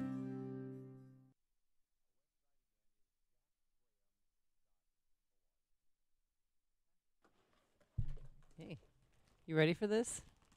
This is a very big moment. This is Store Lock. Hit it, Dan. Thank you for that intro. Fall is here, and so are those weekend cleanup projects. It's also the perfect opportunity to get organized with Store Lock modular systems, the best tool cabinet you'll ever buy. Store Lock makes it easy and simple. It's fully assembled when it ships, so you get organized fast. Durable Store Lock modular systems are built the old-fashioned way, made to order exactly how you want it. Order your custom system that's powder-coated in-house in any color you want. They're 100% crafted in the USA and feature dividers, liners, and layouts, all made with quality materials, including steel ball bearings and heat-treated steel rollers. Store Lock is so strong that each drawer holds up to 400 pounds. Store Lock fits any home or business and will last a lifetime with its 55-year top-to-bottom warranty. Order today and receive your system in about 4 weeks. Call 1-800-STORE-LOCK. That's 1-800-STORLOC. And check out StoreLock.com for upcoming events. Want your home's furnace to stay safe and reliable? And want to prevent any potential problems before they happen? At your local 1 Hour Heating and Air Conditioning, we recommend an annual furnace inspection and tune-up. Right now, get a $79 furnace tune-up. Call 855-1-HOUR. Because not taking care of your furnace, that's just cold. Your comfort is just a call away. Call 1 Hour. Terms and conditions may apply. Call for details. Independently owned and operated. Licensed in the respective state or county. Picture your son in 10 years. What kind of man do you hope to see? I know you want your son to be a man of character. It's Dan Proft, and I urge you to consider Northridge Prep, the #1 all-boys school in Illinois for 2 years running. Don't miss their fall open house on Sunday, October 21st. Northridge Prep is an independent Catholic school for boys in grades 6 through 12, located in Niles. There's no brainwashing that's prevalent elsewhere. They instill the traditional values that you hold as parents. Northridge Prep is all boys with an all-male faculty. They celebrate your son's natural enthusiasm and energy. It's a good place to be a boy. Every teacher is a great role model who gets to the hearts of their students. Their demanding liberal arts curriculum produces well-rounded men with the ability to think for themselves. Grads go on to the best universities, including the Ivy League, and have top athletics and arts programs. I strongly encourage you to attend Northridge Prep's open house on October 21st. To learn more, visit northridgeprep.org.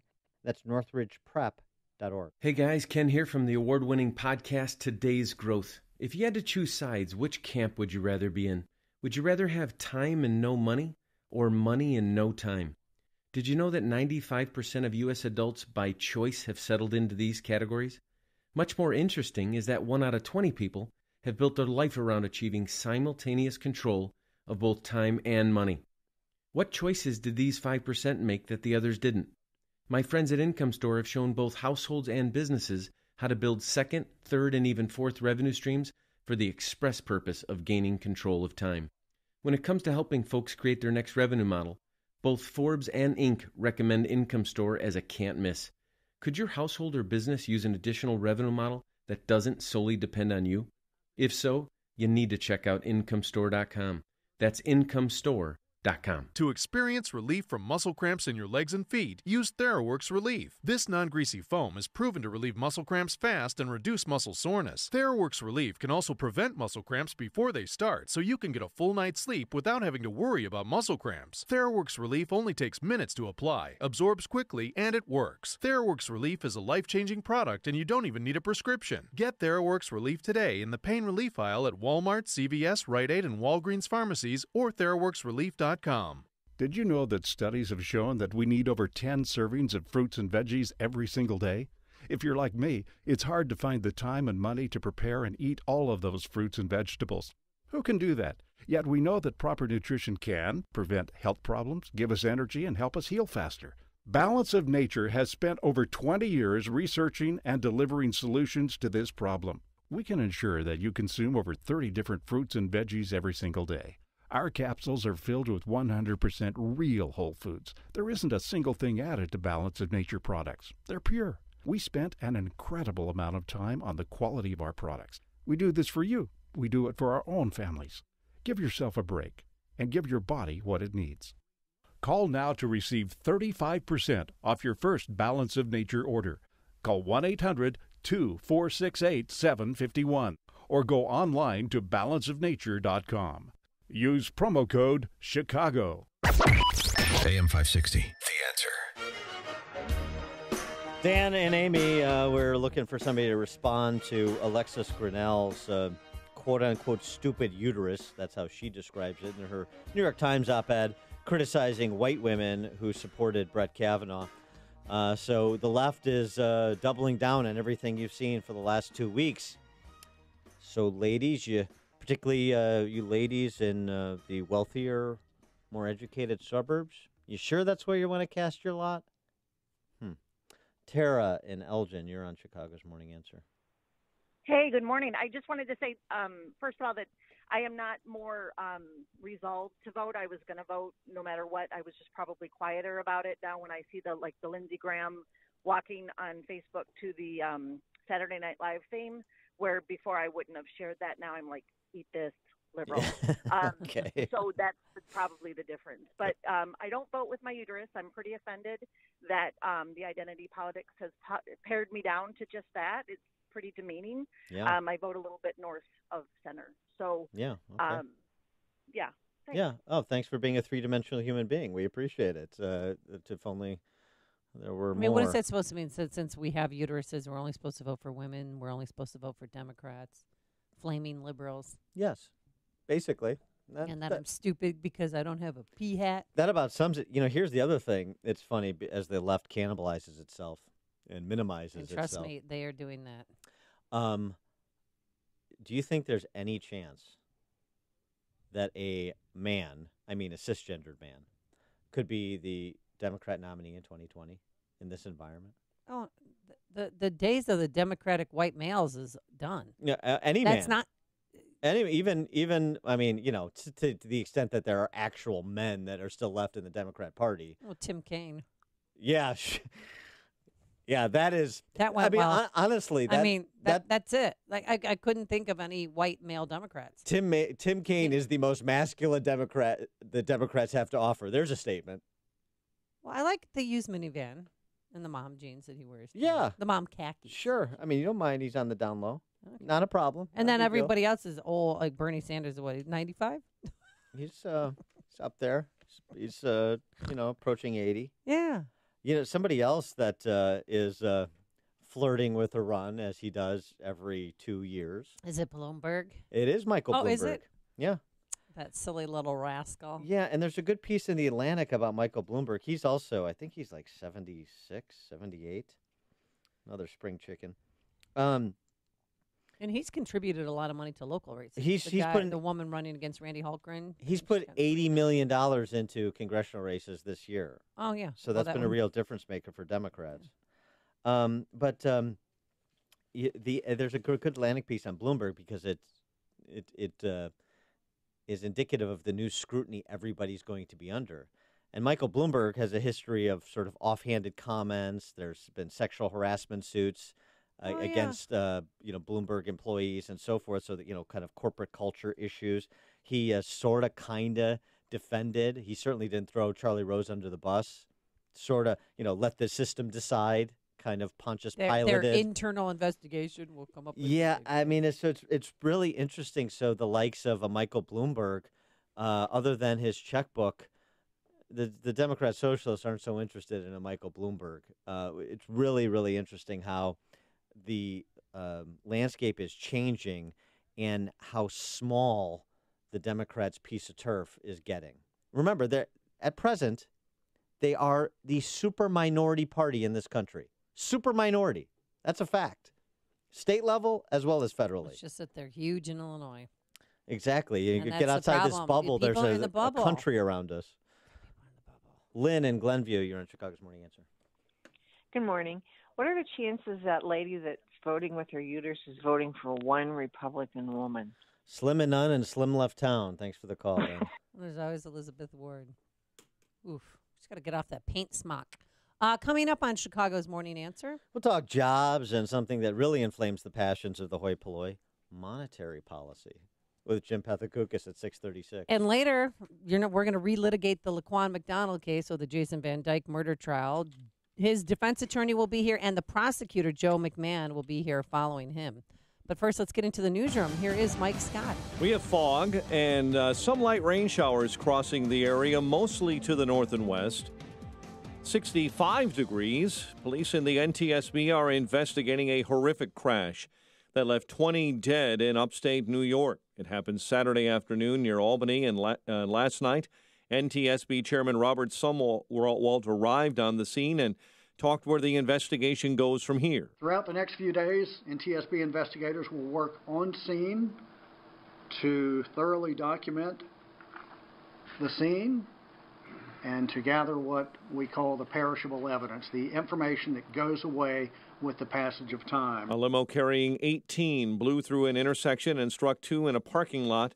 The NTSB says it will take days to go through the evidence. Senator Ben Cardin believes Brett Kavanaugh's confirmation to the Supreme Court underscores what's at stake for Democrats in November. We are very concerned about protecting the progress we've made on health care issues, on women's constitutional rights, on protecting the Mueller investigation.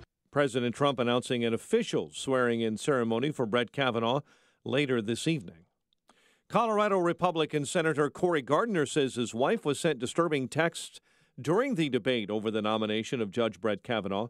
Gardner's office confirming that Jamie Gardner was sent a video of a beheading of Brett Kavanaugh. Several members of Gardner's family had their names and addresses posted online as well. This year's Nobel Prize in Economics has been awarded this morning to 2 Americans who work on climate economics. William Nordhaus, a professor at Yale, and New York University's Paul Romer, former chief economist at the World Bank. A dozen are dead following an earthquake in northern Haiti, about 188 wounded. Chicago city offices shut down for Columbus Day, and there is that parade this afternoon. Forecasters are watching rivers and streams in the state from Galena to Waukegan to south of Peoria. Lingering morning rain could easily drive rivers and streams out of their banks. An Illinois killer convicted of murdering 5 women in Southern California was sentenced to death on Friday. You may know the name, a 54-year-old Andrew Ordales, convicted of killing 5 women in Riverside, Orange, and San Diego counties. Ordales was previously sentenced to death for killing 3 women in Illinois in 2002. Maple Leafs over the Blackhawks 7-6 last night. Fire fell to D.C. United 2-1, and the Bulls take on the Hornets tonight. The news is a service of Unbound.org. Right now, there are young people across the world facing a tough choice: continue their dream of education or drop out to help their family put food on the table. Help change their future in a single moment. See how far your support can go at Unbound.org. 6:35 and a check of traffic and weather on the way next on AM 560. Don't miss Freedom Summit 2018 on Saturday, October 27th. Presented by Geiger Wealth Management, Chicago's retirement planning experts. This year, featuring headline speakers, former Milwaukee County Sheriff David Clark and James O'Keefe from Project Veritas. Also appearing, AM 560's Mike Gallagher, Dan Proft, Amy Jacobson, and Joe Walsh. Get your tickets today at freedomsummitchicago.com. That's freedomsummitchicago.com. Sponsored in part by Best Dental Group of Bartlett and by Crumweedy Roofing and Exteriors. Being successful in business means overcoming enormous obstacles to serve your customers and the community. We want to learn from successful businesses that are thriving what makes them unique. Today, we hear from Vincent Pace of Barnett Real Estate Investment Finance as he tells us how I built it. Presented by Chicagoland Waterproofing.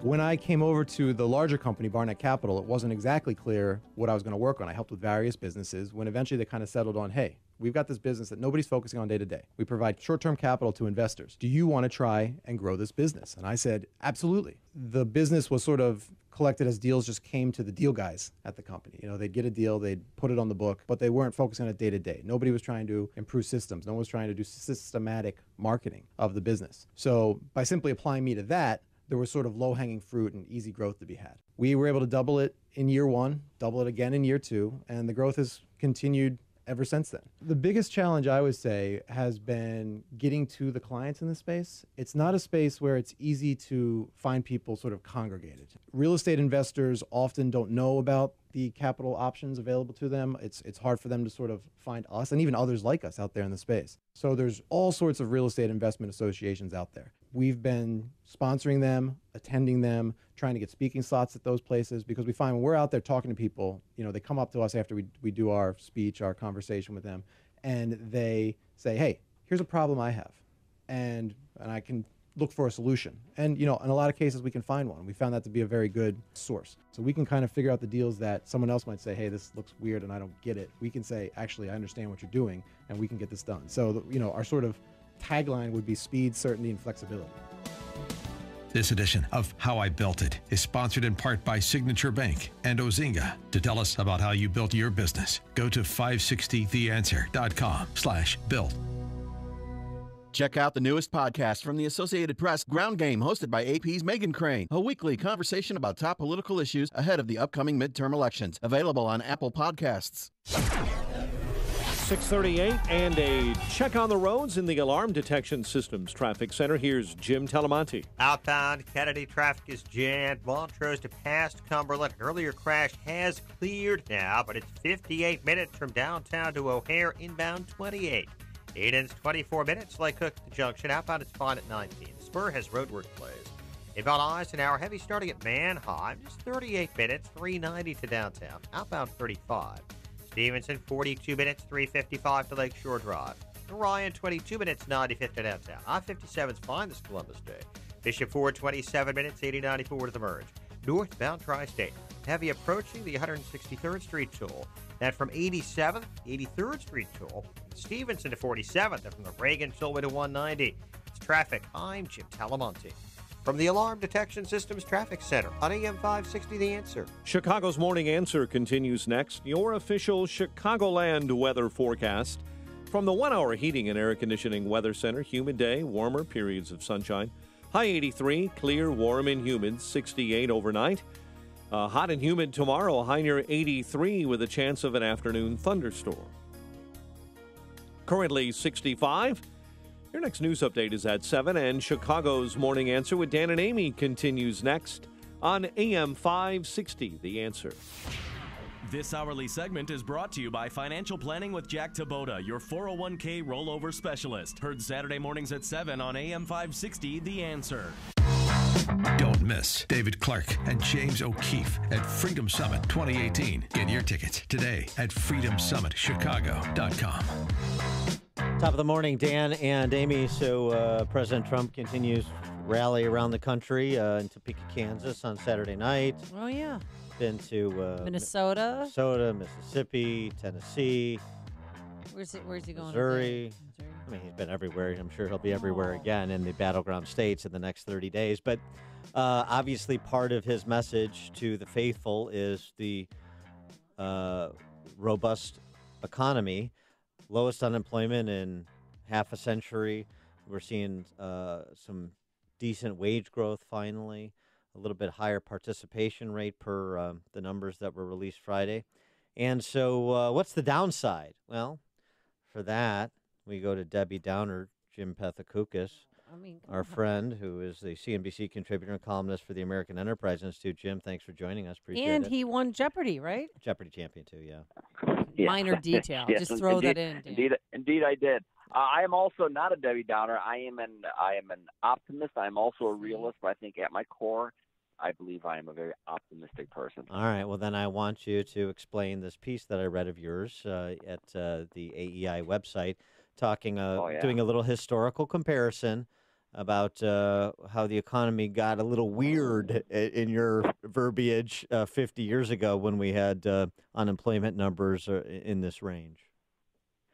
Right. Well, yeah, the last time unemployment was this low was the late 60s, which was really the beginning of a period of a lot of economic volatility in the economy. As many people remember, inflation got out of control. It was super high. It was 14, 15%. After we had that really low unemployment in the 70s, starting actually and right after we hit that unemployment peak, we had 4 recessions over the next 12 years, 2 of which were really terrible. And I think the lesson we draw is not, oh no, things are going to get terrible. It's let's not do the dumb things they did back then. Exactly. A big one of which is let inflation get out of control by having the Federal Reserve not pay attention to it. The current Federal Reserve is very concerned about inflation. I don't think that would happen.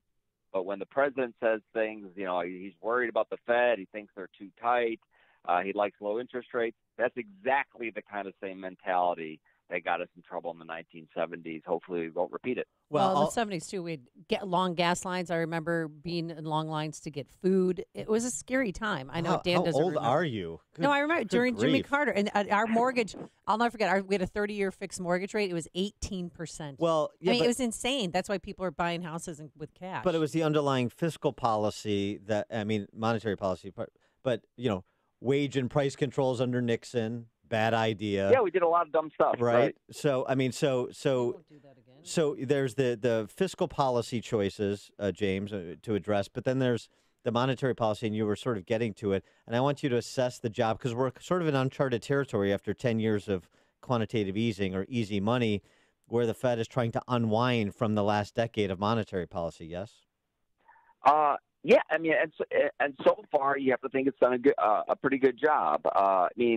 The unemployment rate is really low, and one reason it's really low is that we've had a very long, if not spectacularly, fast, slow and steady expansion. And as that goes on, it sort of ground down the unemployment rate lower and lower now that it's, at decades low. And if this keeps going, by the time 2019, 2020 rolls around, the unemployment rate could be 3%, which is as low as it's been since the 1950s. So, slow and steady, fingers crossed, so far so good. All right. You wrote an article recently about Trump's new trade deal with Canada and Mexico. What did we get right? What did we get wrong with that? Well, I don't think this is a deal which is going to have a huge impact. To the extent it has impact, maybe slightly worse. But listen, we're a very big economy. We have a much bigger economy than Mexico and Canada.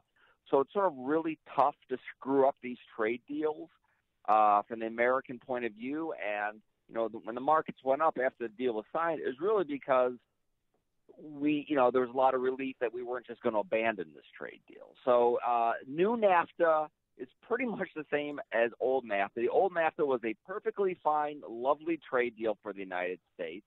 So basically that deal is still in place. I know the president acts like there's been some massive change. There really hasn't. And now on to China. Yeah, and on to China. Is it your sense that the president's real play with trade policy at sort of the 30,000-foot level, it's to break China, right? I don't know. The president, there's not a single message coming from the White House. The president, when he gets on one of sort of his spiels about China, it's really classic Trump, where he's worried about they're taking advantage of it. There's a big trade deficit. They need to buy more stuff. That is a completely different theory from the rising China. They're going to become the leaders in technology. It's a completely different argument, and I hear both from the White House. The president seems to like the former better than the latter. So I am not entirely sure what the goal is. And when the president talks about, we're going to get a deal, that makes me think it's more about them buying more sorghum than us changing sort of the broader Chinese economic model. Well, right, but I mean, sort of inflicting some punishment there for currency manipulation, for intellectual property theft. And the president he doesn't talk much about that stuff. He doesn't talk. Well, I know. Very rarely to talk about the intellectual property stuff. What is the point? Is the point like helping us, or it's inflicting damage on China? Those aren't necessarily the same thing. And what's bad for them isn't necessarily good for us. They need to pick a theory about what they're doing, because that will go that's the difference between these tariffs being a tactic and we'll sign a deal and then back to normal, or these tariffs are going to be there for like the next 10 years and it's going to totally change the economic relationship between these two countries and how China does business. Well, again, it's not clear what they're choosing. Well, right, but it is clear that it seems to me that President Trump wants to sort of, put some distance between the United States and China as global economic powerhouses. And I know there is some distance now, but for the last 20 years of the rise of China, he wants, it seems to me, be the president that puts China in its place, and maybe with his talk, intermittent as it is, with respect to China, it is to present China with an understanding that if they have to play ball, if they want some face-saving option, because they'll destroy their economy before he can destroy ours. Right. That is a theory. When the president says we're going to get a deal, that makes me think that's not necessarily the theory. If the goal is them to buy more stuff and lower the deficit between our two countries, then we'll be done with this in 3 months, and it's going to be business as usual. China's economy is not going to be destroyed or fundamentally changed by lowering a tariff here, buying more natural gas products from the U.S. That could be the case, but it's just unclear. That's a little concerning. And where do you think Kudlow figures into this mix, since he's sort of the one philosophical free trader in the group? I don't know. I mean, he's one voices of several. The president also has this economic advisor, Peter Navarro, who's famous for his book, Death by China. I don't think I have to explain what the book's about. It's Death by China. In all aspects of selling us dangerous products or killing our economy. And I think the president is more sort of philosophically in tune to what Peter Navarro says. Larry would like to think this is all just tactics on the way to a free trade nirvana of no subsidies, no tariffs, no government. I don't think that's where we're going. That does not seem to be at all what President Trump has talked about. I hope that idea of Larry's begins to bloom in the administration, but so far, that does not seem to me to be the direction they're going. All right, and so here in Chicago, we got that Harold Hill character, Elon Musk, trying to sell us a monorail. So your view on Elon Musk's SEC problems and what that means for the future of driverless cars and car spaceships and tiny homes and underground railroads. It was a $20 million tweet, really. Yeah. Tesla is a real company. SpaceX is a real company doing amazing things. Like perhaps a lot of our leaders, they should probably tweet less. But Elon Musk has created real fantastic products and is a pretty important entrepreneur. There's other people working on driverless cars who are probably ahead of Elon Musk, such as Google. I like entrepreneurs. He's a colorful character. But he's actually accomplishing real stuff. I like entrepreneurs that are not welfare queens. $6.5 billion in federal subsidies. Well, do you have a position in his flamethrower company or something? The Nobel Prize that was given out to two people. One, Paul Romer, who's done a lot of work on innovation and the importance of ideas to economic growth. The other guy is William Nordhaus, who's done some fantastic work on the economic modeling of climate change. If you think all climate change is a scam and all these scientists and economists are wrong, you're right. Then the talk about electric cars a little bit differently. If you think there's something there, then you view it differently as well. All right. He is Jimmy Pethokoukis, CNBC contributor, columnist for the American Enterprise Institute. Jim, thanks for joining us. Appreciate it. All right, you betcha. See you later, Tiger. And he joined us on our turnkey.pro answer line.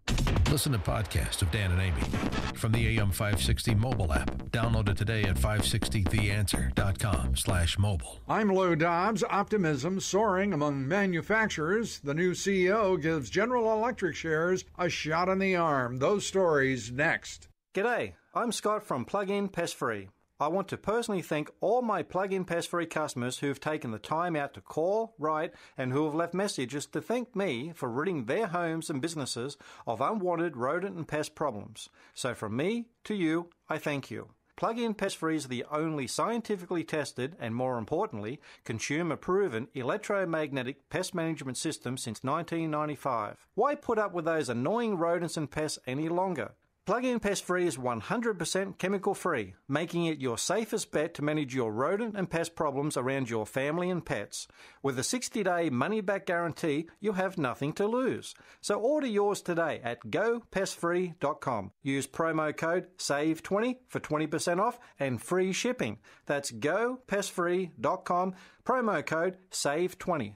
Don't spray and regret. Plug in and forget. Gopestfree.com today. U.S. manufacturers riding a wave of optimism. The economy continues to roar. Overall unemployment figures at the lowest level in 49 years. Hispanic unemployment the lowest ever. And the new Trump trade agreement with Canada and Mexico expected to bring jobs and cash surging back to this country. A trade group projecting 93% of manufacturers are planning to expand their businesses this year. Shares of GE soared 17% last week as the new CEO took the helm, the biggest weekly gain since the giant industrial company hit rock bottom in the Great Recession. And the new CEO, Lawrence Culp, has bonus incentives that are tied to stock performance. Please join me for Lou Dobbs tonight, 7 and 10 Eastern on the Fox Business Network. This is the Lou Dobbs Financial Report. Pain drugs are addictive and have side effects. Get off the drugs, get rid of the pain. You don't need to live with chronic pain.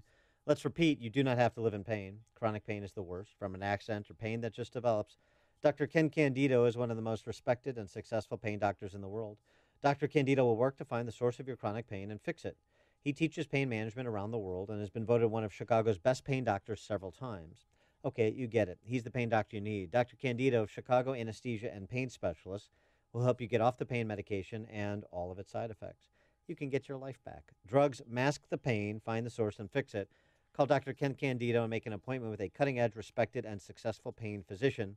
Go to mypainchicago.com. That's mypainchicago.com. Thousands have been helped with their chronic pain. You be the next one. Get the phone number and all the info at mypainchicago.com. Are customers passing you by because it's a major hassle to park in your lot? Convenient and safe parking may be one of the most overlooked aspects of your business. You've neglected your parking lot for way too many years. It's falling apart and could be scaring business away. Pavement Solutions can get your parking lot in shape. With proper care, you can extend the life of your current lot with Pavement Solutions' certified specialty blend product called Gem Seal, Black Diamond, and Duramax. Yeah, it's a mouthful, but the best seal coat product in the industry. It'll protect your lot from sub-zero temperatures to a scorching 110-degree sun and features an abrasive, non-slip coat for safety and durability. With Enduramax, your lot will have that brand new feel and look at a fraction of the price of a new lot. You and your customers will be safe, and your business will look great. For parking lot repairs to snow removal, go to fixmylots.org. That's fixmylots.org. And get a free estimate. Plus, learn about getting 5% off your next job from Pavement Solutions. Diabetes, high blood pressure, anxiety meds, everyone's on them. If you're a 50-year-old male, maybe a bit porky, and you may even have type 2 diabetes, $1 million of term insurance may only cost you about $200 a month. Call Term Provider. Speak with Big Lou at 800-444-2013. Big Lou will find a term life policy for you even if you have type 2 diabetes, are overweight, or have high blood pressure. Term Provider has helped thousands of people like you who think they can't afford term life insurance.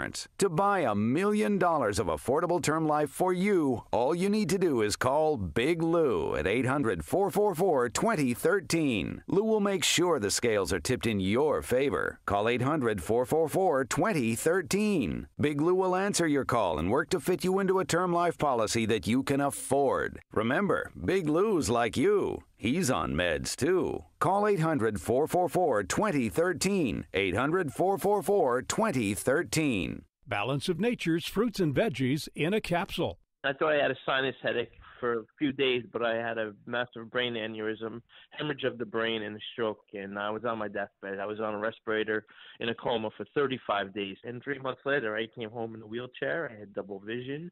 I had to learn to walk again, to speak again. 1 and 1 is 2, write the alphabet. You know, if I went out and did a little something, I'd come home, I'd be in bed. Now, I'm up by like 5:30 in the morning, and I go to the gym.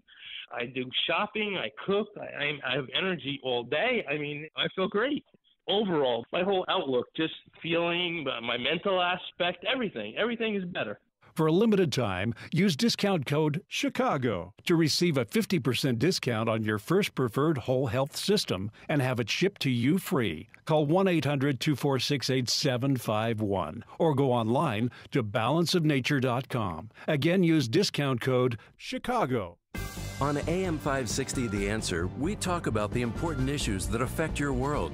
Things like the economy, education, and foreign policy. There's always so much going on in the news that we don't always have the time to focus in and talk about the big ideas behind the important issues. Enter Upstream Ideas online at upstream-ideas.com. Upstream Ideas, in partnership with the Illinois Opportunity Project, provides the kind of information that informs the policy discussions happening here on AM 560. At Upstream Ideas, you'll broaden the debate, move beyond partisan assumptions, and challenge accepted beliefs. Upstream Ideas goes against the current and thinks upstream. Go online now at upstream-ideas.com. That's upstream-ideas.com.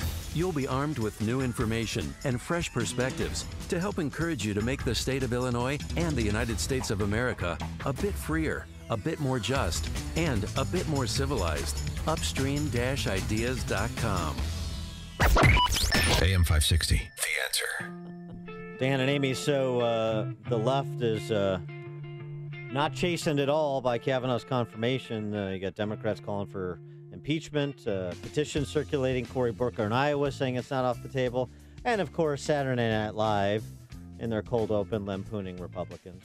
Don, I'm here in the GOP locker room where the mood is nothing short of euphoric. Woo! We're gonna Kavanaugh this tonight! Let's Ralph till we boo! Thank you, Senator Kennedy. Quite the display, Dana. That's right, John. There are a lot of pacemakers being put to the test tonight. And I see Mitch McConnell here. Mitch, how are you feeling? So that was awesome! Woo! Do you feel like this is a win you can be proud of? Oh, hell yeah, Dana. Republicans read the mood of the country, and we could tell that people really wanted Kavanaugh.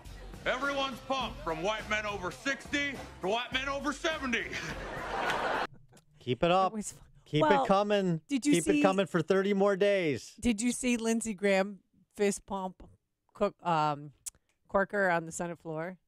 I think they got that idea from that moment. I loved it. Coming up on Chicago's Morning Answer. Tax Cuts 2.0 back on the table after Kavanaugh's confirmation. We'll talk to Grover Norquist about it at 7:07. And later hear both sides of the Jason Van Dyke murder trial. But first into the newsroom we go. Here is Mike Scott. There are flood worries for northern Illinois, and Britt wins the Chicago Marathon. WIND Chicago News Time is 7 o'clock. Another storm is coming. I'm Chris Foster, Fox News. It could be a pretty strong hurricane by the time it hits Florida in the middle of the week. Michael, a tropical storm growing quickly into a hurricane, prompting quick watches and warnings along Florida's panhandle. In fact, we think Michael has an opportunity to strengthen quite significantly. John Cangialosi at the National Hurricane Center. Michael will also generate storm surge as far south as Tampa Bay as it approaches the northern Gulf Coast. And then likely moving inland late Wednesday night time periods is the current thinking. And then a swift bend up to the Carolinas, retaining its tropical cohesion. 26 Florida counties are under states of emergency. In Miami, Eben Brown, Fox News. The Nobel Prize in Economics is shared by two Americans who've studied economic growth. Yale professor William Nordhaus is honored for his work on how climate change affects the economy. Paul Romer at New York University has written about how ideas function in the world economy. The head of the international police agency Interpol is under criminal investigation himself. Live in London, Fox's Simon Owen. Chris, 3 days after reports emerged that Interpol's president had been reported missing by his wife, prompting an inquiry by police in France where Interpol is headquartered, the Chinese government confirming Meng Hongwei is being investigated for corruption. In addition to his role at the global police body, Meng is also a vice minister for public security in China. It's an unusually high-profile swoop in an ongoing corruption crackdown by President Xi Jinping. Interpol says Meng has resigned. Chris? Simon, 4 sisters were among the 20 people killed in a limousine crash in New York State Saturday. 2 were pedestrians hit in a parking lot when a limo blew through a T intersection and hit a parked empty SUV. Everybody in that limousine was killed on their way to a birthday party. The National Transportation Safety Board is investigating. Stock markets overseas are down. Dow futures down 83 points ahead of the opening bell on Wall Street. This is Fox News. Fog and light rain showers still crossing the area, mostly in the north and western suburbs, headed up to Wisconsin. 65 degrees. 7:02 is our time on AM 560. The Answer. Good morning. I'm Mike Scott. Forecasters are watching rivers and streams from Galena to south of Peoria. National Weather Service leaving flash flood watches in effect for most of northern, western, and especially northwest Illinois this morning.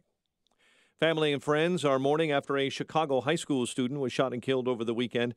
A vigil held last night for James Garrett at the scene where the teen was gunned down near 132nd and South Prairie. Authorities have identified the 2-year-old boy killed in a shooting on Chicago's northwest side. Cook County Medical Examiner's Office says Julian Gonzalez and an 18-year-old man were shot Saturday night in the 2200 block of North Kilbourne. A complaint against Aaron Schock has resulted in a trial next June. A federal judge last week set Schock's trial for allegedly lying on congressional and campaign finance reports for June. Former Peoria area congressman was supposed to go on trial in January, but that trial was moved after federal prosecutors assigned a new team to handle that case. Chicago sports, Maple Leafs over the Blackhawks 7-6 in the Maple Leafs home opener. Was in overtime. Fire fell 2-1 to D.C. United. Bulls take on the Hornets tonight on the road in preseason action. The news service against Mothers Against Drunk Driving. Mothers Against Drunk Driving, supporting victims of drunk driving, drug driving, and underage drinking at no charge. Call their 24-hour victim helpline, 877-MAD-HELP, or visit mad.org. That's MADD.org. 7:03, a check of traffic and weather on the way next on AM 560. He's electrified the 2016 Republican National Convention. Blue lives matter in America. He's been a strong voice in support of law enforcement, and he hasn't been afraid to call out groups like Black Lives Matter. And Sheriff David Clark is coming to Freedom Summit 2018 on October 27th in Itasca, presented by Geiger Wealth Management, Chicago's retirement planning experts. Get your tickets today before they sell out. Go to freedomsummitchicago.com. That's freedomsummitchicago.com. All money managers may seem pretty much the same. But while some money managers may recommend high commission investment products, Fisher Investments avoids them. Some money managers may have hidden and layered fees. Fisher Investments never does. And while some money managers are happy to earn commissions from you, whether you do well or not, Fisher Investments fees are structured so we do better when you do better. In other words, we're structured to be on your side. Maybe that's why most of our clients come to us from other money managers. Talk with us and find out why so many experienced investors are switching to and staying with Fisher Investments. Fisher Investments, clearly better money management. Investments in securities involve the risk of loss. Visit us at FisherInvestments.com to find out what we can do for you. Signature Bank is Chicago's fastest growing independently owned business bank. It's a bank where relationships still matter. Signature Bank knows your name and your story. I'm Dan Proft, and I know this because Signature Bank is my business bank. I'm Larry Nora, founder and CEO of U-Store It, a network of award-winning self-storage facilities in the Chicago area, and a customer of Signature Bank. We've developed over 70 storage centers throughout the city and suburbs, and our business continues to grow. We need a bank who understands the neighborhoods and communities where we are making investments. We found that in Signature Bank. They know this city and its neighborhoods because they are based right here in Chicago.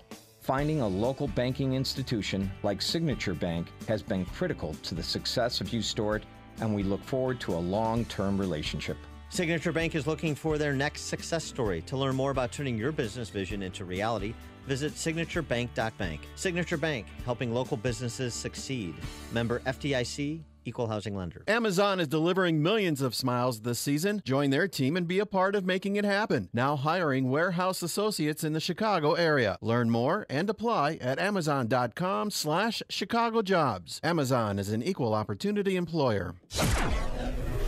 7:06 on AM 560. It is time for a dry basement and a healthy home. Time to call Permaseal 800-421-SEAL, and time to check the roads in the Alarm Detection Systems Traffic Center with Jim Telemonte. Eden's inbound traffic is stop and go Peterson to the junction. It's 22 minutes. Lake Cook to Montrose, outbound 19. Kennedy, inbound delays are 190 to Montrose and Pulaski to the Burn Circle.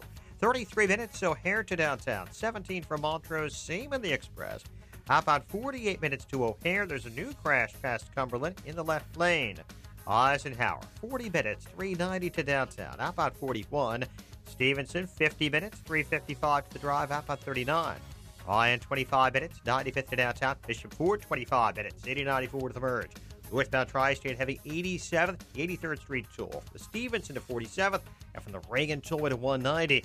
Northbound Veterans Memorial, still Maple most of the way to Roosevelt. That's traffic. I'm Jim Talamonte from the Alarm Detection Systems Traffic Center on AM 560 The Answer. Chicago's Morning Answer continues next. Your official Chicagoland weather forecast from the 1 Hour Heating and Air Conditioning Weather Center and our meteorologist, Kevin Snyder. Today, humid and warm with periods of sunshine. High 83. Mainly clear, warm and humid for the night, low 68. Still warm and humid tomorrow with clouds and sun. An afternoon shower or thunderstorm in the area, high 83.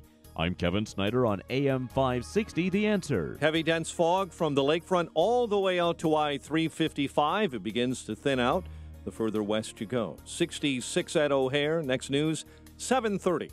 Chicago's Morning Answer with Dan and Amy continues next on AM 560, The Answer. Listen to AM 560 on your mobile device. Now available on iHeartRadio. Online at iHeartRadio.com. This is Chicago's Morning Answer with Dan Proft and Amy Jacobson on AM 560. The Answer.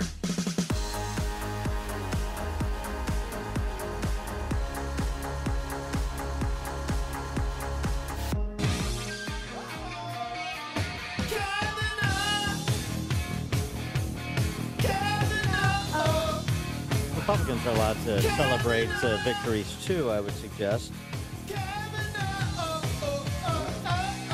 Yeah. Couldn't play that for a while, but the song is back. I think it's topping the charts right now. Well, there's renewed enthusiasm that has also redounded to narrowing the gap between Republicans and Democrats at every level.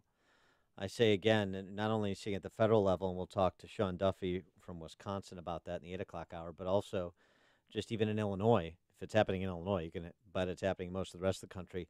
State and local races narrowed significantly in the last 30 days, and particularly the last 2 weeks, because of Democrats exposing themselves as to the unhinged socialists they are, both on the Senate Judiciary Committee and with respect to their rank and file, as people see them accosting senators at elevators from the Senate gallery outside the Supreme Court when Ted Cruz and his wife tried to have a meal.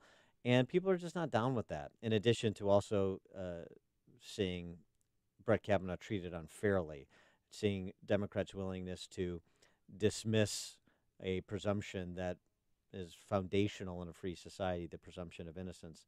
They're just not down with that, and it's helping Republicans at this point, in addition to energizing the base, because the base sees Republicans, starting with the president, actually fighting for something in the face of the mob for a change. And often we see Republicans cower in face of that mob. So it's been sort of a watershed moment for the Republican Party, it seems. And so how can we best capitalize on this, and what does the future hold with the confirmation of Brett Kavanaugh? For more on this topic, we're pleased to be joined by Grover Norquist, president of the Americans for Tax Reform. Of course, Grover, thanks for joining us. Appreciate it.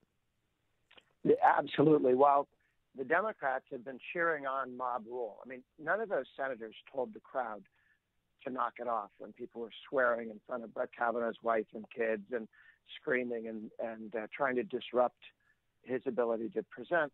None of the Democrats said, no, let's do this in an open and democratic. No. They let the mob. They encouraged the mob. Some Senate offices allowed the brown shirts that were running through the Senate to work out of their offices.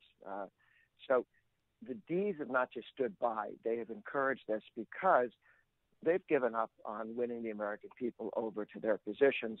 They now want to intimidate people to try and get their way. What the Republicans have done, while Democrats have been out, doing that, Republicans have put forward a second tax plan, making it easier for Americans to save for the future, for health care, for retirement, and in addition, make it easier to start a small business, from scratch if you're trying to get going, and to make permanent all the tax cuts that were made 10 years long in the first tax bill. Well, So give us some of the particulars there, particularly because we saw this study out from the Kaiser Foundation last week about how healthcare premiums have skyrocketed in the last decade, of course, post-Obamacare. And obviously, even with some noticeable wage growth now, those spiraling healthcare premiums, health insurance premiums, eat into that additional disposable income. Well, you're quite right. Obama and the Democrats said that if you passed their government-run healthcare approach, they would bring down your premiums. I think $2,400 was one of the per year was one of the promises. And of course, they went up by about that amount because socialism doesn't work, because the post office is not an improvement on how you organize things with a government monopoly. And we are living still with some of the damage. I mean, there were 3 people who didn't let us get rid of all the Obamacare taxes and the Obamacare mandates and all the rules that made health care much more expensive. One of those was McCain, and the other 2 were Susan Collins and Murkowski. So it's particularly important that we have enough Republican senators elected that if somebody like Flake, who got screamed at and then sort of changed his mind temporarily, if there's some senators who, and I understand that, how do you put up with that kind of threat to yourself, to your kids, to your family? Some of them, you're going to lose some of them whenever the brown shirts come out and start now-knowing people.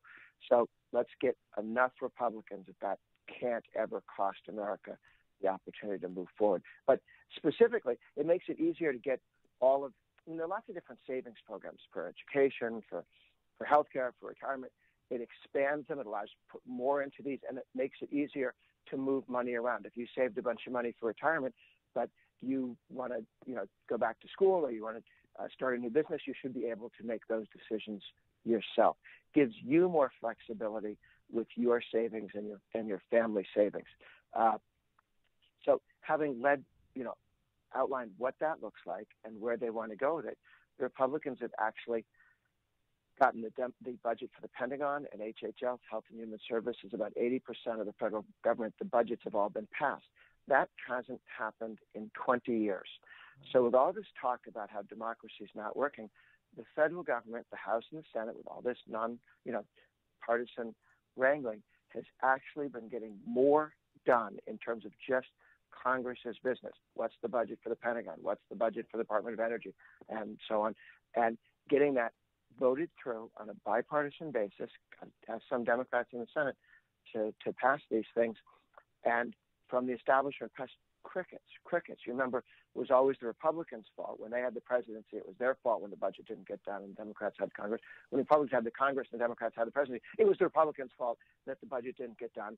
Well, now that we have more Republican control in the House and Senate as well as president, the budgets are getting done. And the press finds that completely boring and would rather, show you pictures of people on TV screaming at Kavanaugh's children. Well, do you think that there'll be a second round of tax cuts for working Americans? What happened, I should have been clear.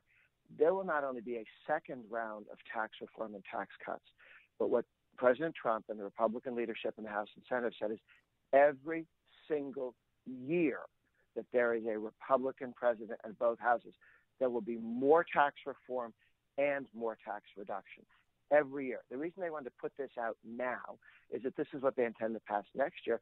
But they've also said, look, there are many things in the tax code that still are problematic, that need to be fixed. The taxes are still too high, period. And we're going to be coming back every year, not wait until we have 27 problems and try and do them all at once. That was a big deal. We did that in 2017.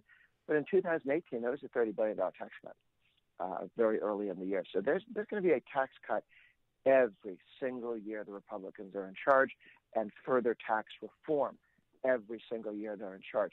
That's the point of 2.0. 2.0 is a small tax cut, right? But it's a tax cut. It's good reform. And this is what we'll get every single year if Republicans stay in office. And we now have to also do more government reform. We've done a lot of it by undoing. I love the fact that when Obama did executive orders, that was considered cute. He can ignore Congress. Aha. I have a pen. I have a phone. And when Trump undoes an executive order with an executive order, oh, that's tyranny. Yeah, right. Of course. That's yes. one man acting the shifting alone. standard, right? Well, let me. Yeah. I want to ask you about Kavanaugh's confirmation in the context of economic liberty. Yes. Back when the confirmation hearings were somewhat sane, there was discussions of some of his important opinions as it pertained to the regulatory state and other issues that directly impact the size and power of government versus the individual, particularly in economic pursuits. And so how important is his confirmation when it comes to defanging the regulatory state, say undoing the Chevron doctrine, for example, which defers to federal agencies with respect to rulemaking and other matters under the umbrella of economic liberty? Huge, huge, huge. And it is interesting to me that the Democrats do not get up and defend 50 years of creeping government driven by a Supreme Court. Then instead of standing up and saying that violates the Constitution, you can't do that in the bureaucracy. If you wanted to do something like that, you've got to get a vote in Congress because that's what the Constitution says. They have not defended the fact that many of the left's victories over the last 50, 60 years have been cheating with the Supreme Court going, we see nothing. We don't see anything here. We don't. Go ahead. Do it if you want. And not asking the questions about whether something's constitutional. That has begun to end. Remember the Janus case where they said, you know what, you can't set up a government-supported and mandated union, force everybody into it, and make them pay either complete dues or most, 90% of dues or something, because people have freedom of association. They have freedom of speech. You can't take people's money by force as a condition of employment and then give it to the Democratic Party. The bulk of the Democratic Party's fundraising comes from stolen money from labor union members who didn't ask to give it to if they wanted to write checks to the Democrats, they could, free country. You can write checks to the Democrats. But the union takes their money in dues, telling them it's for union stuff, spends most of it on politics, more than on negotiating contracts and so on. And what did the court say? The court said, we're not going to do, you can't do that anymore. But there are a series of other obvious steps. For instance, why should I have to join a union at all? Why? How about if I'm not in the union right now? If I don't join the union, the contract I live under is written by the union. Why is that? What am I, a potted plant? How did I cede my ability to negotiate with an employer to some union that I don't want to be part of? When that goes away, when everybody can decide, and then I'll make my own deal. I'll cut my own deal. I don't want the same deal as everybody else. I have different needs. I'm handicapped. I'm older. I'm younger. I want more money, less benefits. I want more benefits, less money. I want to work Saturdays. I never want to work Saturdays. Whatever it is that's important to you, you organize that. Not some union which thinks everybody has to have the exact same lifestyle and show up on the same days at the same time. This is nonsense. And that level of freedom is going to flow from a court that is not consciously protecting the Democratic Party's ability to raise money by force. And we had 4 Democrat-appointed Supreme Court judges who said, it's fine to make people join a union and take their money and tell them you don't care what they think. They have no rights.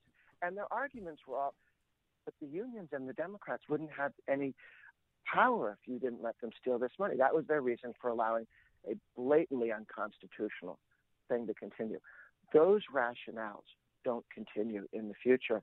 And the modern Democratic Party is going to have to go out and raise money by earning it. They've shifted somewhat from unions to billionaires now. It's now the billionaire party, Bloomberg and Steyer and so on, putting in $100 million chips. So there is one party funded by billionaires. It's called the Democratic Party. So they're shifting from unions, but they're still mostly union money and structures. Yeah, the Janus decision was a game changer, and hopefully more to come in the direction of economic liberty. He is Grover Norquist, president of Americans for Tax Reform. Grover, thanks as always for joining us. Appreciate it. Thank you. And he joined us on our turnkey.pro answer line. The more you listen, the more you'll know. This is Chicago's Morning Answer. Morning Answer on AM 560. The Answer. All right, if your roof's needy, you can Call Crumweedy. Hey, Sean Hannity here. If your roof is leaky, if the shingles are curling, or if your roof isn't right after storms, then you need to call Crumweedy with roofing companies. And the difference is, of course, installation. Now, Crumweedy, they know that, and that's why they follow the manufacturer's specifications, so your warranty is totally intact. And many companies don't do that, and that could void your warranty. If you hate high-pressure sales tactics, not from Crumweedy. They give you good, better, best options. You make the choice, no pressure. Crumweedy is a roof that lasts at a fair price. Now, Mark Olson and Greg Olson of Crumweedy, they lead this third-generation family business that's been doing Chicagoland roofs since 1953. Now, they fix roof problems, so if your roof is needy, Call Crumweedy. That's 630-595-8020. That's 630-595-8020. They're online, of course, at myroofisneedy.com. Balance of Nature's fruits and veggies in a capsule. I thought I had a sinus headache for a few days, but I had a massive brain aneurysm, hemorrhage of the brain, and a stroke, and I was on my deathbed. I was on a respirator in a coma for 35 days, and 3 months later, I came home in a wheelchair. I had double vision. I had to learn to walk again, to speak again. 1 and 1 is 2, write the alphabet. You know, if I went out and did a little something, I'd come home, I'd be in bed. Now, I'm up by like 5:30 in the morning, and I go to the gym. I do shopping. I cook. I have energy all day. I mean, I feel great. Overall, my whole outlook, just feeling, my mental aspect, everything is better.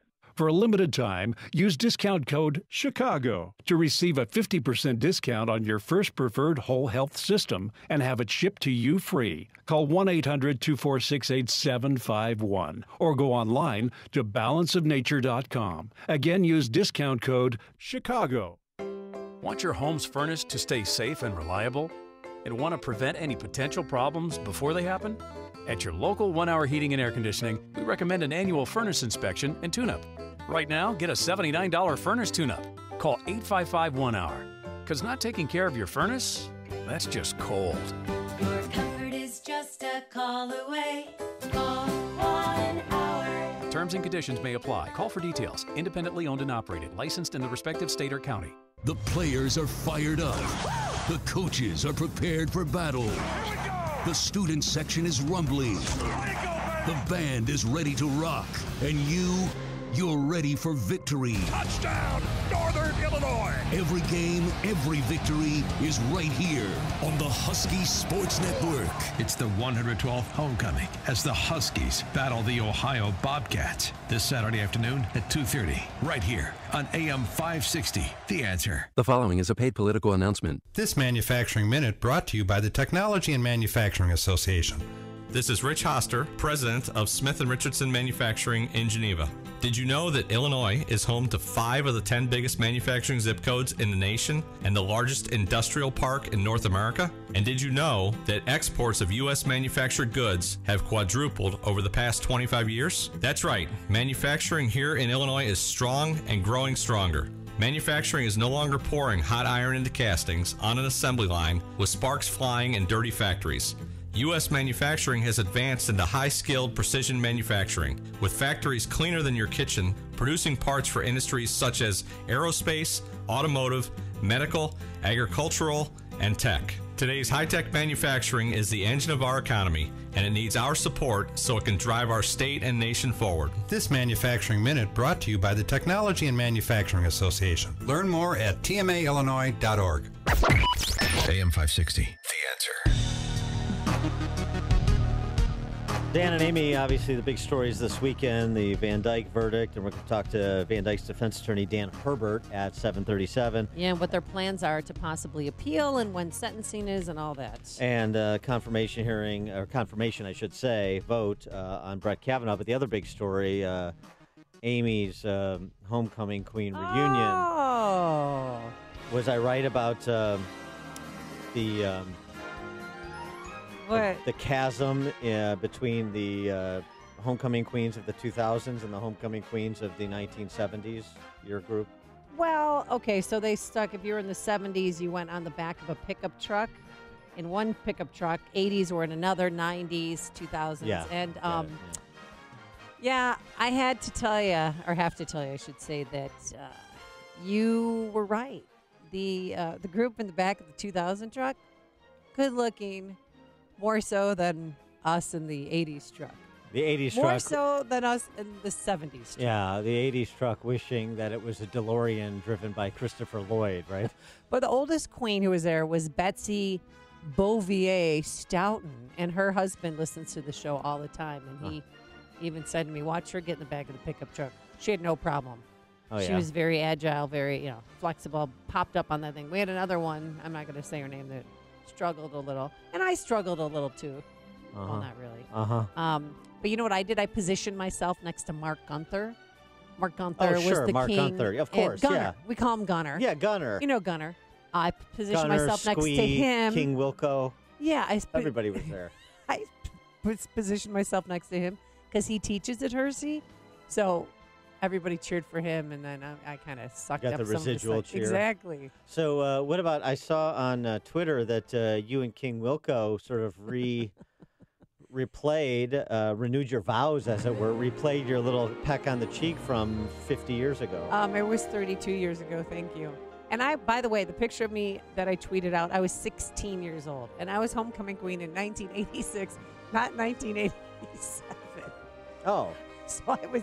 The high school years are a blur. Yeah, it was the you know heavy what? drinking. It was. We were, we were talking about how we forget things from Yeah. 30 plus years ago. All right. Well, So, is but that I to do have a highlight anything picture else? of the ladies from 1900 from the 90s. 1900s. Excuse me, the ladies from the 90s. I think they were the hottest ones, and I think when I show you the picture, you'll agree. Okay, well, Very good looking. We'll review those in our off hours, but no, here they are, and that's not bad. Yeah, it's all lovely. It's as you know, my position is it's what's on the inside that counts. Exactly. So okay, so we're done with that finally. Oh my God, put that to bed. Well, it was And Melania, speaking of models, Melania in Africa. She read the kids a book. She's been there. She had a 4-day tour. She went to certain different countries. When she was in Ghana, she picked up a 8-month-old baby boy who loved him some Melania. He snuggled in there. He's like, oh, Okay. no. All right. So the only reason we talk about Melania is so she reads the book to children, and then you do Melania reading the book to children. This one's called Lion and the Mouse. It's nice to be here with you, and I have a book that I will read. The Lion and the Mouse. Did you hear about the book that before? Yes? Is she reading to the Senate Judiciary Committee or to children in Africa? Lion sleeps. Mouse runs over his back. Lion wakes up. Oh my God! I can see tears streaming from T-Bone Booker's eyes as she's reading that. Now you do it. Lion and the Mouse. You will have a book. The lion sleeps and the mouse runs over his back. It's not as good as Party Animals. Party Animals. Well, Lucy Goosey was thrilled. She was filled with delight. all right, now you do Her it. birth- That's one line. Lucy Goosey was thrilled. She was thrilled with the light. All right, that's pretty good. Thank you. All right, you still got But it. she's back home now, and she's hot, and that's all you can really. And an elephant ran into her. Did you see that? A little baby elephant. Lions and tigers and bears. Oh my! Yeah. All right. Coming up. I hope she didn't take any conflict ivory back with her. She also walked off the set of an Indiana Jones movie. Did you see that? Oh, with her outfit? With her little outfit. Yeah. Looked like one of the... It's not little outfit. Please don't be She looked like- minimizing her importance. It was just a beautiful, stunning outfit. Like Kathleen Turner romancing the stone. Kind of. Before Kathleen Turner. Yeah, well, you Yeah. know. Well, they took offense because her hunting hat or whatever you call that was white, and she should have worn khaki. Nobody It's cares. Colonialism. Yeah, nobody cares. Okay. Coming up on Chicago. Something people do care about, the Van Dyke verdict. We're going to talk to his defense attorney, Dan Herbert, 737. But first, into the newsroom we go. Here is Mike Scott. At 7:31, the NTSB is on the scene of a limousine crash. It killed 20 people in upstate New York. The deadliest transportation-related incident in the U.S. since 2009. The crash happened Saturday afternoon when a 2001 Ford Excursion limousine failed to stop at an intersection and slammed into a parked vehicle. I've been on the board for 12 years, and this is one of the biggest loss of lives that we've seen in a long, long time. This is the most deadly transportation accident in this country since February of 2009. The NTSB confirms it is the greatest loss of life since 49 died in a plane crash near Buffalo, New York. Kellyanne Conway, advisor to the president, says she saw Supreme Court Justice Brett Kavanaugh under political character assassination, especially last week. Had they shown Brett Kavanaugh the grace and dignity that his 10-year-old daughter showed Dr. Ford, there should be some soul searching. President Trump's counselor made those comments on ABC's This Week. Officially, Brett Kavanaugh is sworn in. The White House will do a swearing-in ceremony later this evening. Tropical storm Michael prompting a hurricane watch for Florida's Panhandle, right now churning midway between Cozumel, Mexico, and the western tip of Cuba. Chicago City offices closed for Columbus Day, and then there's that parade running along State Street today. Forecasters watching rivers and streams from Galena to Waukegan to south of Peoria. National Weather Service leaving a flash flood watch in effect until later this morning. Authorities have identified the 2-year-old boy killed in a shooting on Chicago's northwest side. Cook County Medical Examiner's Office says Julian Gonzalez and an 18-year-old man were shot Saturday night. Britain's Mo Farah, the winner of the Chicago Marathon Sunday. The Olympic gold medalist finished in 2 hours, 5 minutes and 11 seconds. Kenya's Bridget Kosgei won the women's race in 2 hours, 18 minutes. Maple Leafs over the Blackhawks, 7-6 in OT. Fire fell 2-1 to DC United, and the Bulls take on the Hornets later on tonight. The news, a service of UPSJobs.com. What is your future you doing right now? Well, you could be working for UPS as a part-time package handler. Now hiring in Hodgkins, plus receive tuition assistance from UPS and the Earn and Learn program. Apply now at UPSJobs.com. 7:33 and a check of traffic and weather on the way next on AM 560. Dennis Prager explains the downfall of our society. A man who was led an exemplary life is accused of groping a girl in high school, and it's derailing his nomination to the Supreme Court. And I am not supposed to think my society is sick, but it doesn't matter to the left. The left is a moral fraud. The Dennis Prager Show, weekdays at 11, right before Sean Hannity at 2 on AM 560. The Answer. The following is a paid political announcement. Do you believe Springfield works for us? Sean Thompson from Elmwood Park doesn't. Nobody represents me, and nobody represents you. They represent themselves. Ann Peterson from West Chicago isn't getting her money's worth out of Springfield. I don't believe that we're getting additional value for the additional taxes that we're paying. Your property taxes go up, your home value goes down. Politicians waste your money. The government takes your home. Rich, poor, Republican, Democrat, we're all the same when it comes to property taxes. Gino Fioravanti of River Forest is leaving Illinois because of high taxes. We're not going to be living in Illinois anymore, and it's due to the property taxes. They've just gotten out of control. It's bipartisan failure. You either force politicians who oppose property tax caps out of office, or they force you out of Illinois. A group of independent property tax reform candidates are running to save your home. Go to SaveYourHomeNow.org to take up their fight just as they have taken up yours. You stay. The politicians go, because they're the ones who suck. SaveYourHomeNow.org. Liberty Principles paid for this ad and is solely responsible for its content, not authorized by any candidate or candidate committee. What if you could enjoy total peace of mind when it comes to home security? What if the best technology came from a local company who puts the customer's needs first? Alarm Detection Systems is the right choice for an alarm system with complete control from your phone or tablet. Know when your children arrive home from school. View live streaming video. Check up on your pets. Receive alerts for extreme temperatures. Know if leaks or floods have been detected. Get real-time text alerts sent to your phone. Family-owned and operated since 1968, Alarm Detection Systems understands that nothing is more important than the safety of your family. Your security system will be monitored by our central station in Aurora, 24 hours a day, 7 days a week. Alarm Detection Systems is an authorized Honeywell equipment dealer. Our on-site security consultation is always free. Visit adsalarm.com or call 630-844-6322. That's 630-844-6322. Alarm license number 127000143. 7:36. Let's get an update on the roads in the Alarm Detection Systems Traffic Center. Here's Jim Talamonte. Eastbound 390, the old Elgin O'Hare traffic stop and go from Plum Grove to 290 where there's a crash. Southbound Tri-State racing delays. The Adams Tollway to Irving Park. Northbound from the Stevenson most of the way to 31st. And from the Reagan Tollway to 190. Veterans Memorial delays are northbound from Maple to the Reagan Tollway. Southbound 53 has construction delays. Algonquin to Higgins. Northbound it's slow Algonquin to Kirchhoff.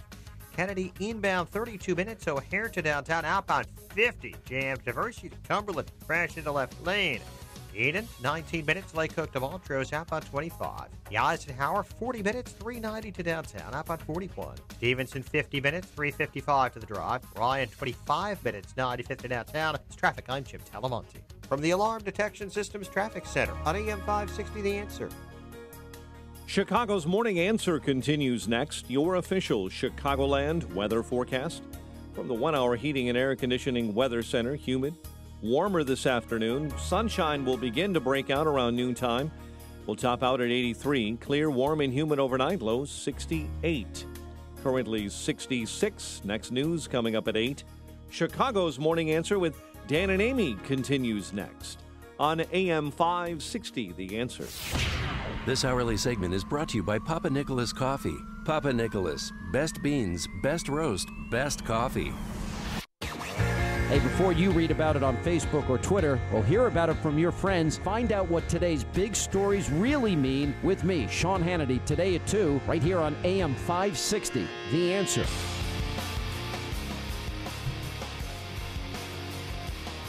Dan and Amy, so the surprisingly quick, I thought, verdict in the Jason Van Dyke case on Friday afternoon.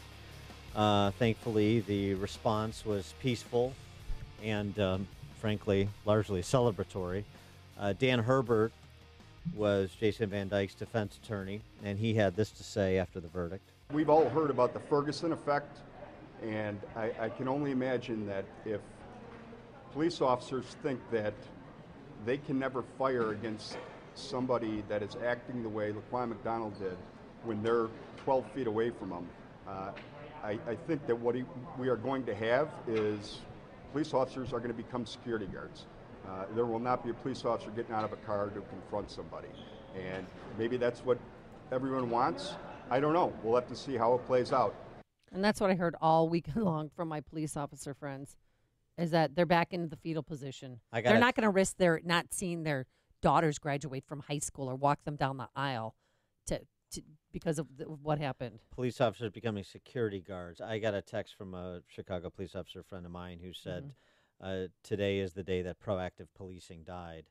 We'll see, but in terms of the four corners of this case, one thing was clear from the verdict, particularly how quickly it was reached. One, they thought that the first shot fired was unlawful. So much has been made of the 16 shots, but convicted on 16 counts of aggravated battery with a firearm means that he should have never fired in the first place, according to the jury. Number two, from the jurors speaking, some of them after the verdict was announced, they didn't believe Jason Van Dyke, so the decision to put him on the stand. Yeah, they did not like the fact. They said he was too rehearsed. Some didn't believe him. And then there was also the closing arguments. One juror, she was a forewoman, she said that she was upset that Dan Herbert brought race into it. I don't feel that it did until the end. The statement that was made at the end was wrong to me. The Boy Scout statement. I just didn't feel that was appropriate. And this was Dan Herbert, the defense attorney. No, that was really inappropriate. We're past all of that. We didn't come here because of race. We came here for right and wrong. That's all. Right, and she was referring to essentially saying Laquan McDonald was no Boy Scout. Right. Yeah. All right, for more on the trial and the verdict and the implications, we're pleased to be joined by Dan Herbert, defense attorney for Jason Van Dyke. Dan, thanks for being with us. Appreciate it. Sure. Good morning. Morning. So let's just start with a big decision for you and the defense team, and that was to put Van Dyke on the trial. From what you heard from jurors after the fact about frankly, they didn't think Van Dyke cleared the credibility threshold. Do you regret that decision? I don't. It's always a difficult decision whether or not to put your client on. At the end of the day, it's your client's decision. But, had he not testified, we would have been hearing different things from the jurors, that he must have been guilty because he didn't testify. So, no, the only pause that I had about putting him on is that the case was going in so well for us at the evidence standpoint that, I was careful about not wanting to risk everything by having my client take the stand. But at the end of the day, I don't think he moved the needle one way or the other, but the goal was not to go backwards, and I don't think he did. Yeah, all weekend long I've just been praying for him and his family. And how's he doing? I know he's in the Cermak Hospital, so he's not in general population. But what's going to happen? Well, we're going to wait for sentencing, and we're going to certainly try and get these charges and the verdict dismissed based on a number of factors. But at the end of the day, the worst he should be looking at is, and it is bad, but it's 6 years in jail, which would be at 50%. So 3 years is really what he's looking at, should be looking at. Really? I mean, even with the 16 counts in which he was convicted for aggravated assault with a firearm? Yeah, it would have made no difference whether it was one guilty verdict for one count of the ag bat or 16. It's all a single physical act. And same is true with the second-degree murder conviction. The court cannot sentence on both ag bat and second-degree murder, so there's going to have to be one of them will have to be dropped, and it's likely going to be the second-degree murder. Were you surprised by the verdict, or do you just come to the realization, perhaps, that the video evidence was just not surmountable? Well, you're right about the latter part of your statement. We know, as we sit here today, that the video evidence was insurmountable because that was the only evidence that the state presented in support of its case. Everything else, I think we won every single day, the defense going into this. And, obviously the goal is not for us to win these days, but it's to not lose. Here the burden was backwards. We came into this case, he was convicted of first-degree murder, and we had to present evidence to get the jury off of first-degree murder, and we did that, even though the outcome was not ideal. That's the reality here. I loved what you said in your closing statements, that if he would have listened and would have dropped his knife, then he'd still be here today. Because that's true. I mean, he how many calls were there to ask him to please drop the knife before shots were fired? Oh, there was over 50, I know, 50 times where police officers in full uniform with lights, sirens blaring, and told him to drop his knife. He didn't do it. But here, now, there won't be confrontations for individuals like that. It will be, the police will wait till he gets tired or just gives up or kills somebody. So, we're not going to have these problems in the future, unfortunately. Or fortunately, depending how you look at it. Yeah. The question that sort of bedeviled me, if I was a juror, I'd want a pretty compelling answer to. From the video, you see, obviously, officers at the scene, and then Jason Van Dyke and his partner roll up on the scene. And Jason Van Dyke makes the decision to open fire, and no other police officer on the scene did. How do you explain that? I think Jason Van Dyke was put into a situation that really was a perfect storm against him. He got out of that car and he fired quickly, but he got out of the car. He was in a bad position. Part of that was his partner kind of put him in that spot. And, to be quite honest, these other police officers did not contain the situation at all.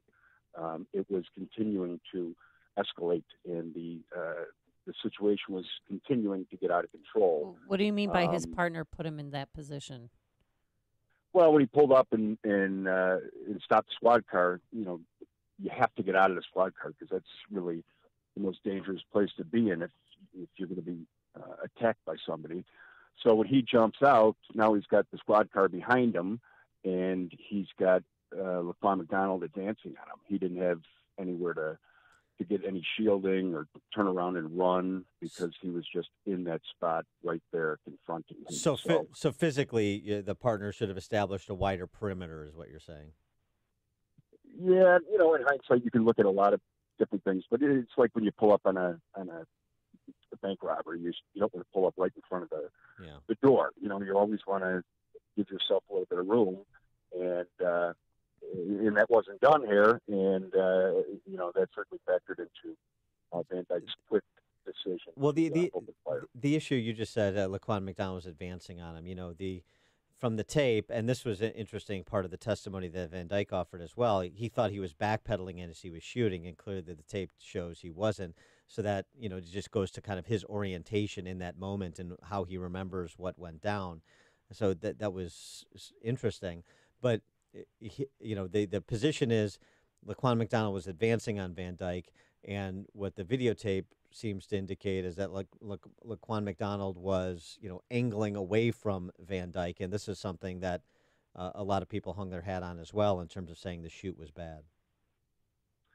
Yeah, and that's why we did our animation recreation where we showed unrebutted evidence that Laquan McDonald was absolutely advancing on Jason Van Dyke. He got he went from 39 feet to I believe it was 13 feet in a matter of seconds. So the notion that he was moving away from Jason Van Dyke was simply proven false.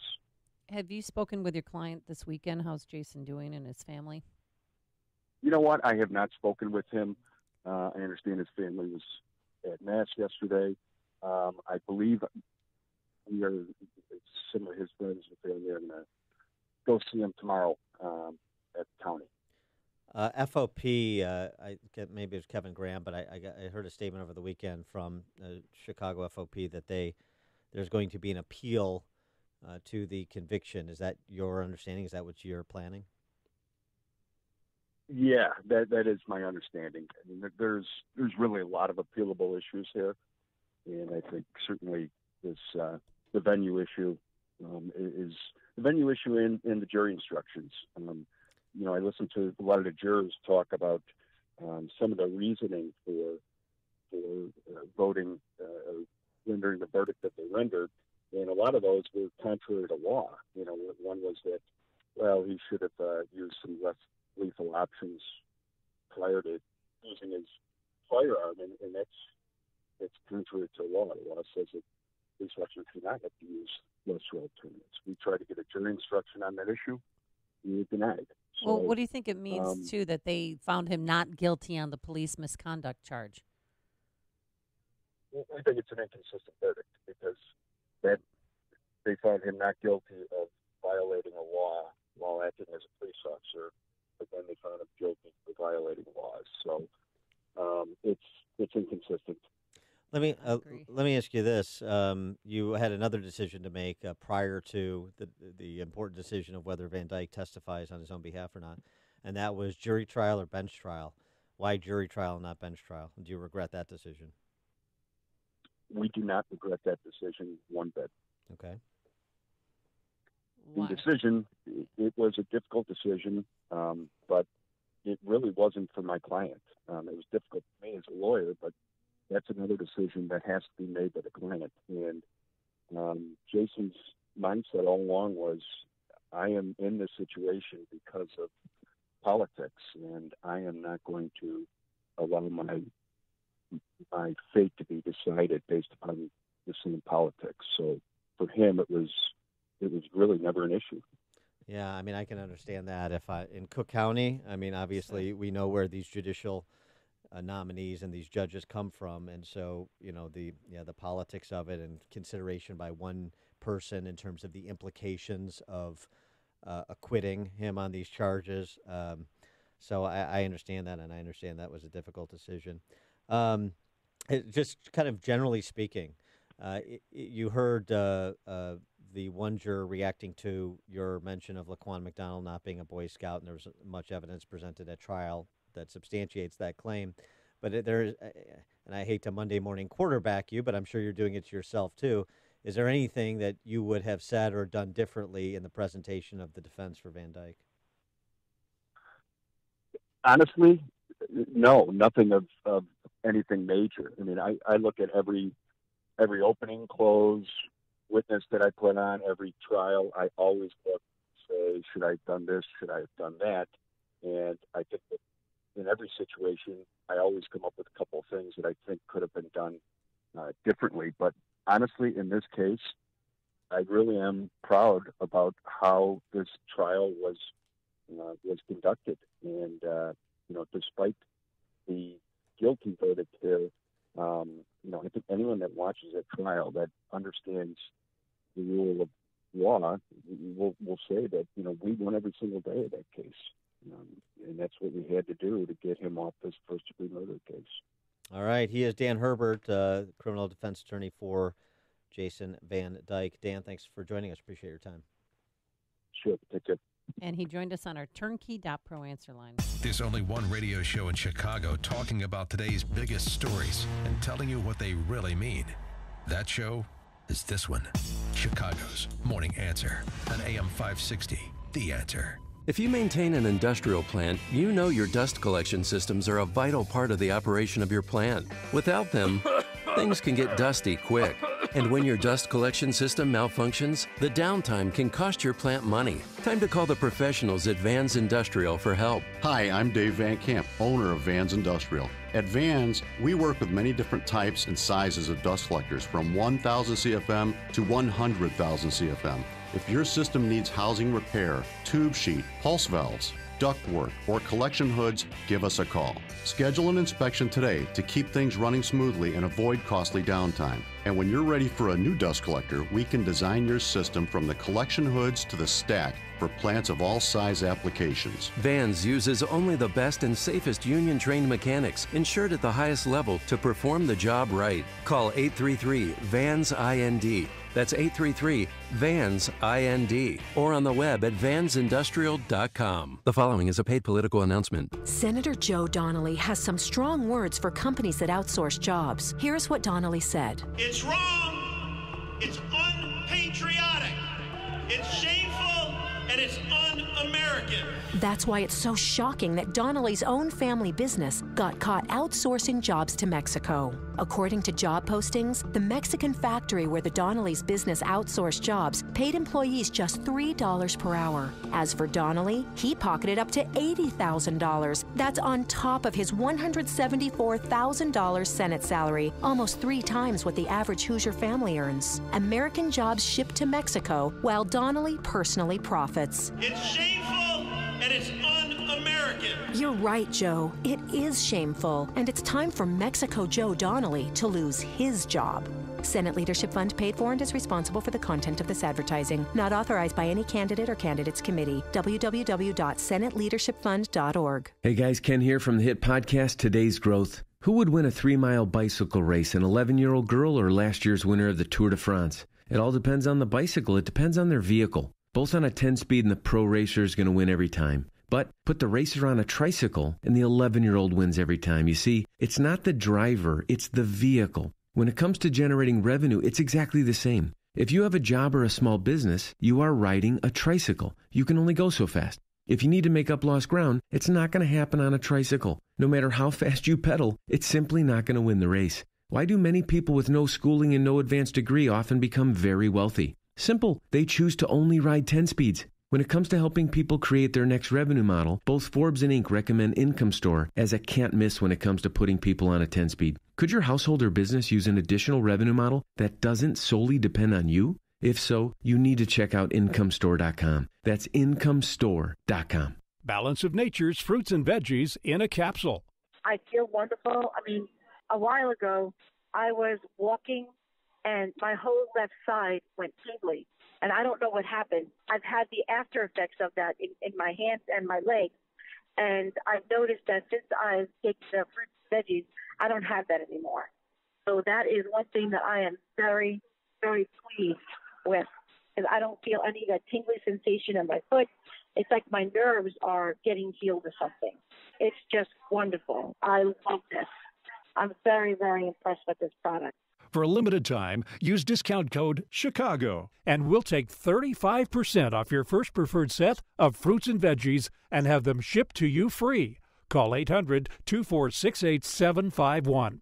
That's 1-800-246-8751, or go online to balanceofnature.com and use discount code CHICAGO. The following is a paid political announcement. Do you believe Springfield works for us? Sean Thompson from Elmwood Park doesn't. Nobody represents me, and nobody represents you. They represent themselves. And Susan Michaud from Wheaton's home values are suffering for it. Our property values are going down because our taxes keep going up. Your property taxes go up, your home value goes down. The government takes your home. Rich, poor, Republican, Democrat, we're all the same when it comes to property taxes. Gino Fiore-Avanti of River Forest is leaving Illinois because of high taxes. We're not going to be living in Illinois anymore, and it's due to the property taxes. Sean Thompson blames both sides. It's bipartisan failure. You either force politicians who oppose property tax caps out of office, or they force you out of Illinois. A group of independent property tax reform candidates are running to save your home and our state now. Go to SaveYourHomeNow.org to take up their fight just as they have taken up yours. You stay. The politicians go, because they're the ones who suck. SaveYourHomeNow.org. Liberty Principles paid for this ad and is solely responsible for its content, not authorized by any candidate or candidate committee. On AM 560 The Answer, we talk about the important issues that affect your world. Things like the economy, education, and foreign policy. There's always so much going on in the news that we don't always have the time to focus in and talk about the big ideas behind the important issues. Enter Upstream Ideas online at upstream-ideas.com. Upstream Ideas, in partnership with the Illinois Opportunity Project, provides the kind of information that informs the policy discussions happening here on AM 560. At Upstream Ideas, you'll broaden the debate, move beyond partisan assumptions, and challenge accepted beliefs. Upstream Ideas goes against the current and thinks upstream. Go online now at upstream-ideas.com. That's upstream-ideas.com. You'll be armed with new information and fresh perspectives to help encourage you to make the state of Illinois and the United States of America a bit freer, a bit more just, and a bit more civilized. Upstream-ideas.com. AM 560, The Answer. Coming up on Chicago's Morning Answer. You've heard from the defense, now hear from the prosecution. We'll talk to Special Prosecutor Joe McMahon about the Van Dyke guilty verdict at 8:08. But first, into the newsroom we go. Here is Mike Scott. Flood worries up for northern Illinois. Britain's Mo Farah wins the Chicago Marathon. Chicago high school student was killed in a Southside shooting. And a June trial for former Congressman Aaron Schock. Blackhawks lose to the Maple Leafs in OT. Fire lose to D.C. United. Humid and warmer today with a high of 83. WIND Chicago News Time is 8 o'clock. People complained it was a dangerous spot. I'm Chris Foster, Fox News, and the National Transportation Safety Board's investigating an accident that killed all 18 people in a limousine and 2 pedestrians. More from Fox's Evan Brown. Chris, the small upstate town in New York, Schoharie, west of Albany, remains in shock over Saturday's limo crash, which killed so many people. 18 of the victims were in the limousine, including the driver and the 2 pedestrians that were struck. That's Chris Fiore with the New York State Police. The limo was rented by a family, 4 adult sisters. They were celebrating one sister's 30th birthday. They had spouses and friends with them. Witnesses say the limo didn't stop at the 3-way intersection, crashing into another vehicle in a parking lot, Chris. Evan, thanks. President Trump presides over a ceremonial swearing in this evening for Supreme Court Justice Brett Kavanaugh. He was already made a justice officially on Saturday, shortly after his Senate confirmation. Secretary of State Mike Pompeo is on his way back to Washington from his trip to Asia. Here's Fox's Simon Owen. Chris, a frosty atmosphere in Beijing as the Secretary of State sat down with his Chinese counterpart, the Chinese Foreign Minister, saying the Trump administration is launching groundless attacks on China's domestic and foreign policies. He said, "We urge the US to stop this mistake." In response, Secretary Pompeo saying there are fundamental disagreements between the countries and that the US has great concerns about certain Chinese actions. Pompeo briefing the Chinese government on his weekend visit to North Korea. Chris? That's Simon Owen. Thanks. She says she doesn't usually get into politics publicly, but the singer Taylor Swift announces she'll be voting for Democrat Phil Bredesen for Senate in Tennessee and Democrat Jim Cooper for a House seat there. Bredesen's a former governor running against Republican incumbent Marsha Blackburn. Taylor Swift is critical of her in her Instagram post. This is Fox News. Gray skies, still some lingering light rain showers and heavy dense fog in the area. 8:02 on AM 560. The Answer, and good morning. I'm Mike Scott. Forecasters are watching rivers and streams from Galena to south of Peoria, all across northern Illinois. Forecasters say last night's rain and any rain lingering this morning could easily drive rivers and streams out of their banks and across local roads. Family and friends are mourning after a Chicago high school student was shot and killed over the weekend. It happened on the south side near 132nd and South Prairie. A vigil was held last night for James Garrett at the scene. Authorities have identified the 2-year-old boy killed in a shooting on Chicago's northwest side. The Cook County Medical Examiner's Office says Julian Gonzalez and an 18-year-old man were shot Saturday night in the 2200 block of North Kilbourne.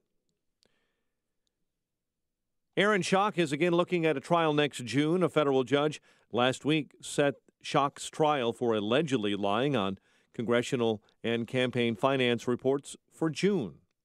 Britain's Mo Farah is the winner of this year's Chicago Marathon. The Olympic gold medalist finished yesterday's race in 2 hours, 5 minutes, 11 seconds. Morgan Riley in OT lit the lamp for the Maple Leafs in an overtime victory over the Blackhawks, 7-6. Fire fell to D.C. United, and the Bulls take on the Hornets on the road in NBA preseason action. 8:03, time for the AM 560 Business Beat. And from the Fox Business Network, here's Ginny Casola. From the Fox Business Network, Tesla says its Model 3 sedan has received a perfect 5-star rating from the National Highway Traffic Safety Administration. The company claims the car has the lowest probability of injury of all cars the safety agency has ever tested. Walmart is partnering with movie studio MGM. Metro-Goldwyn-Mayer will create content for Walmart's Vudu video-on-demand service. Walmart purchased Vudu in 2010. It currently offers 150,000 titles. Airbus is promoting its second-in-command, Guillaume Ferré, for its next chief executive. The Wall Street Journal says he will replace current CEO Tom Enders, who has decided not to stay on after his term expires next year. Stock markets are open on Columbus Day. The bond markets are taking the day off. The Dow dropped 180 on Friday. NASDAQ down 91. S&P lost 16. With the Fox Business Report, I'm Ginny Cosola. It is 8:04. A check of traffic and weather on the way next on AM 560. Sheriff David Clark, James O'Keefe, and now just added, Heather McDonald joins Freedom Summit 2018, presented by Geiger Wealth Management, Chicago's retirement planning experts. She's the author of The War on Cops and The Diversity Delusion. She joins a lineup that already includes Mike Gallagher, Kurt Schlichter, Noah Rothman, Dan Proft, Amy Jacobson, and Joe Walsh. Get your tickets today at freedomsummitchicago.com. That's freedomsummitchicago.com. Signature Bank is Chicago's fastest-growing independently owned business bank. It's a bank where relationships still matter. Signature Bank knows your name and your story. I'm Dan Proft, and I know this because Signature Bank is my business bank. Do you know your bank's fraud tolerance? I'm Ann Dollagall, Treasury Management Executive. At Signature Bank, we have zero tolerance. While some of the big banks may write off smaller incidences of fraud, we use a multi-layered approach to fight fraud before it happens to our customers. There's been a record number of businesses hit with payments fraud this year. Keeping your business assets safe is our top priority. We are trained, and we will train you to recognize potential wire fraud threats and business email compromise scams. Call us today to find out how Signature Bank can work with your business to fight fraud. Signature Bank is looking for their next success story. To learn more about turning your business vision into reality, visit signaturebank.bank. Signature Bank, helping local businesses succeed. Member FDIC, Equal Housing Lender. All money managers may seem pretty much the same. But while some money managers may recommend high commission investment products, Fisher Investments avoids them. Some money managers may have hidden and layered fees. Fisher Investments never does. And while some money managers are happy to earn commissions from you, whether you do well or not, Fisher Investments fees are structured so we do better when you do better. In other words, we're structured to be on your side. Maybe that's why most of our clients come to us from other money managers. Talk with us and find out why so many experienced investors are switching to and staying with Fisher Investments. Fisher Investments, clearly better money management. Investments in securities involve the risk of loss. Visit us at FisherInvestments.com to find out what we can do for you. 8:07. A check of the roads this morning. In the Alarm Detection Systems Traffic Center, here's Jim Talamonte. Traffic is lighter than usual in many places on this Columbus Day. We still have roadwork delays on southbound 53 from Algonquin to Higgins, and northbound 53 has delays from Algonquin to Kirchhoff. Veterans Memorial Tollway, southbound 355, it's tight Roosevelt to Butterfield. Northbound Maple to the Reagan Tollway and Lake to 290. Low traffic on the Tri-State Tollway southbound past Toohey to Irving Park. Northbound, the Mile-Long Bridge to Ogden, the Eisenhower to Balmoral. But Adams Tollway, Higgins, Tri-State, then the inbound Kennedy is running 28 minutes, so here to downtown, outbound 48, jam Montrose to Harlem. Eden's 19 minutes, Lake Hook Junction, outbound 29, Eisenhower, 37 minutes, 390 to downtown. It's traffic, I'm Jim Talamonte. From the Alarm Detection Systems Traffic Center on AM 560, The Answer. Chicago's Morning Answer continues next. Your official Chicagoland weather forecast from the 1 Hour Heating and Air Conditioning Weather Center and our meteorologist, Kevin Snyder. Areas of morning fog, otherwise a humid day with periods of sunshine. High 83. Then a mainly clear night, low 68. Clouds and sun with a shower or thunderstorm in spots tomorrow. High 83 and a low 68. I'm Kevin Snyder on AM 560, The Answer. 67 at O'Hare, 66 along Chicago's lakefront. Your next news update is at 8:30. Chicago's Morning Answer with Dan and Amy continues next on AM 560, The Answer. Don't forget that you can watch Chicago's Morning Answer on the Income Store live video stream every morning at 560theanswer.com. This is Chicago's Morning Answer with Dan Proft and Amy Jacobson on AM 560. The Answer.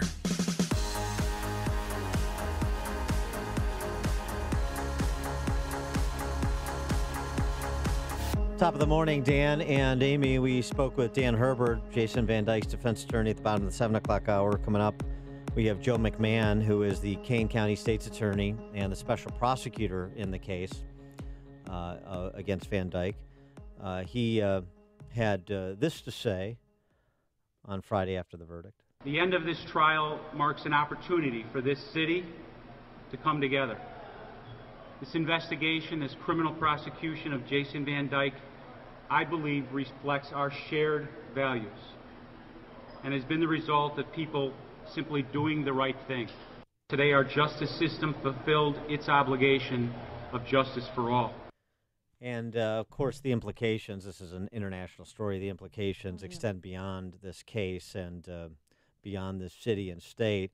And that was the point that Laquan McDonald's uncle, Reverend Marvin Bradley, made at Rainbow Push. We believe that this fight for justice for Laquan represented a fight for families across this country that have tried over and over again to get justice. It is worth noting, and I know Joe McMahon is going to discount this because his political and philosophical leanings have nothing to do with his job as a prosecutor. However, since we make mention of people's backgrounds in every other context, then I'm going to make mention of it here. And for all of those Chicago liberals celebrating the Van Dyke convictions, the man responsible who led the prosecution is a white male suburban conservative. Oh, the horror. Well, so maybe, and part of, going back to McMahon's statement, part of, this kind of shared values unifying event going forward can be dispensing with the nonsense and intellectual poison that is identity politics, which is otherwise celebrated in Chicago. And Laquan McDonald's great uncle, who you just heard from, he was very candid. It was a very long press conference that he had, and he had mentioned, we were nervous at first. You had this white man from Kane County where you all know, and he looked at him and said, you all know what it's like to get pulled over in Kane County as a black man. So, and he said, and he praised, what's it like? Well, but he praised him for the work that he did.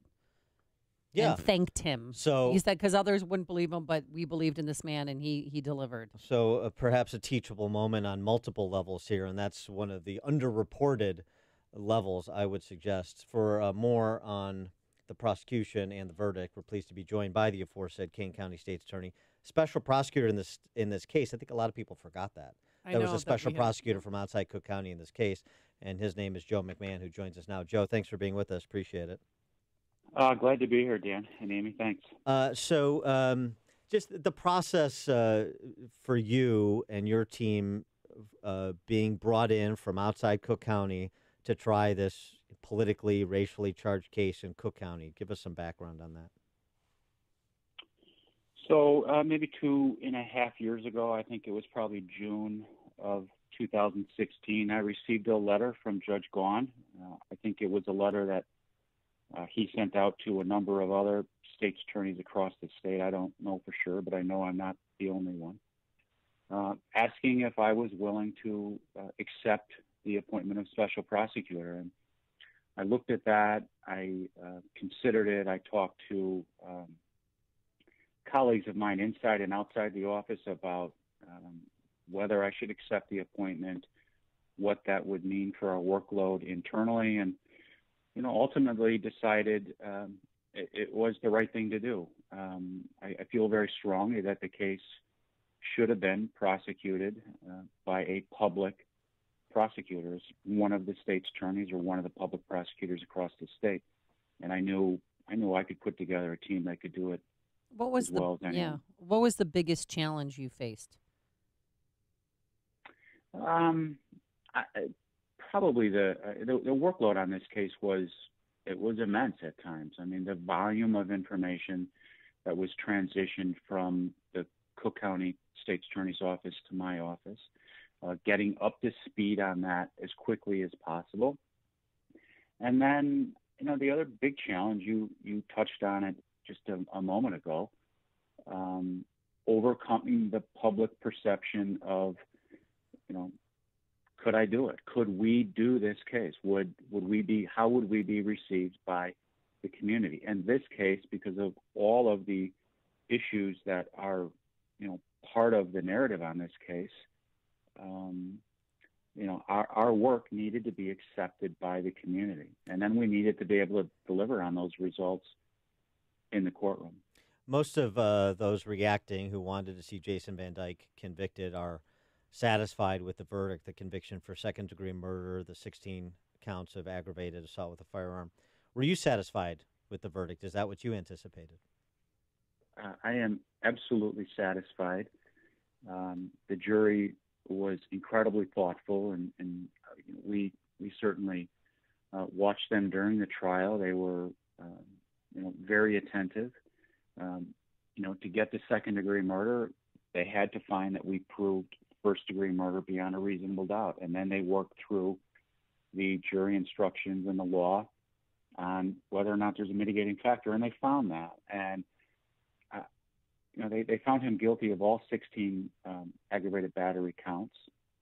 A big part of our theory that the first shot and all 16 shots were unnecessary, and their verdict's consistent with that theory. So I am completely satisfied and grateful for the work that the jury did. That to me is an important point because, of course, so much was made in the public arena, media, in debate about this 16 shots.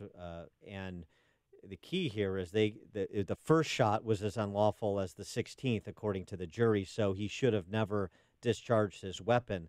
So it just becomes a matter of, the number of times. It's redundant to the first decision they made, which is that he should not have discharged his weapon. That was that's really a key takeaway from this verdict. It is. I completely agree. I mean, central to our theme and to our strategy was that he had other options and he should not have shot that first time. Well, do you have? Sorry for interrupting. Continue. It's okay. Do you feel bad for Jason Van Dyke, and do you realize how stressful being a Chicago police officer is? Absolutely. I know how stressful it is to be a police officer, and they have an incredibly difficult job, and certainly I feel for Jason's family. I learned a little bit hearing about what they're going through during the course of this trial, and there are a lot of tragedies all around on this case, and Mr. Van Dyke's family is part of that tragedy as well, and I feel for them as well. But my focus had to be, and it has been from day one, on the actions of Jason Van Dyke. And one of the other takeaways from this case is that no one is above the law, that the rule of law we talk about, it applies to everyone, and it applies to a police officer. We put high expectations on them, and they have an incredibly dangerous job, but they have to comply with the law as well. When the decision was made to put Van Dyke on the stand to testify in his own defense, a decision that we just talked to Dan Herbert, his defense attorney, who said, I don't regret doing that. Ultimately, obviously, it's the client's decision, but I don't regret doing that because Jason felt like I don't want this to be decided by politics, meaning just the judge. I want a jury to hear me out. The jury ultimately in post-verdict interviews suggested they didn't believe Van Dyke. They didn't find him credible. Were you surprised that Van Dyke and his counsel made that decision to testify? We were prepared either way, but in a self-defense case where their theory was that he was acting to protect his life, I think I'm not second guessing the decision that he and his client made, and he's right. Ultimately, it's a decision that Mr. Van Dyke had to make. So not completely surprised, but as I said, we were ready.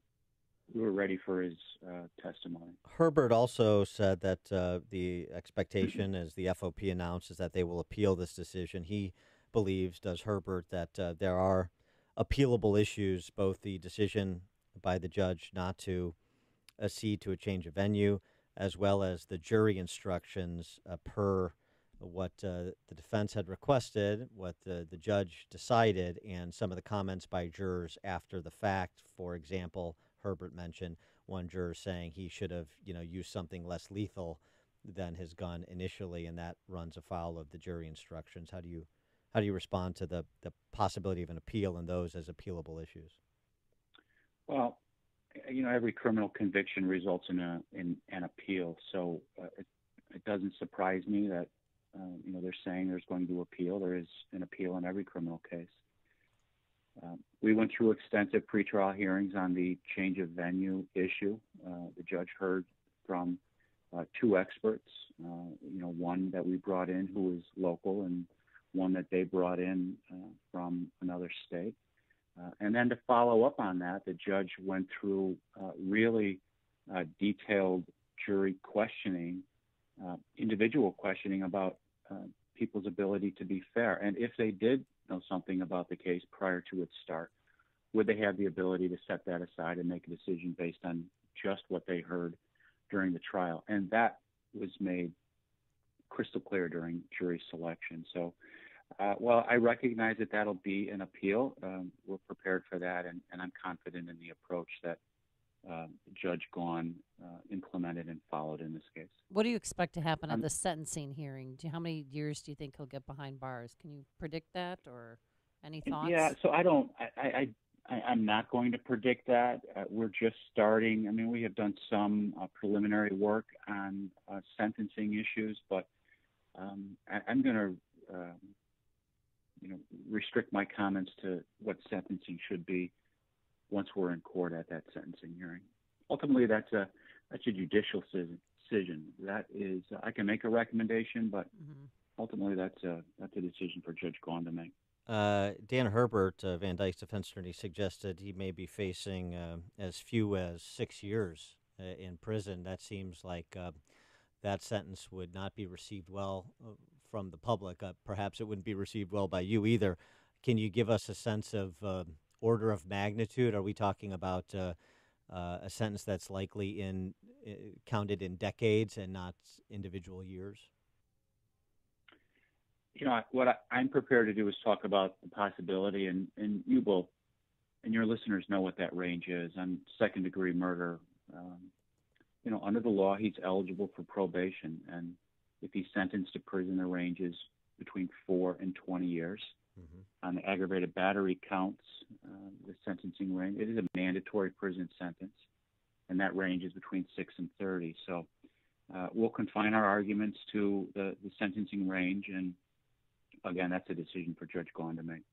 You heard what I said at the outset, and I sort of anticipated your answer, but I'll ask the question to get your answer anyway, which is, just the nature of sort of what you said in your post-verdict comments that about shared values and the idea that, frankly, your profile, white, suburban, male Republican can go try a case in Cook County against a white cop, essentially on behalf of a black young man, and people can be satisfied across the range of races and every other identity under the sun that the case was prosecuted fairly, at least those that believe Van Dyke was to be convicted. And the point is, even those who didn't, this story, at least this specific case, the four corners of this case, becomes much less about race or any other identity in the process, and it's about the facts and the rule of law, as you suggested.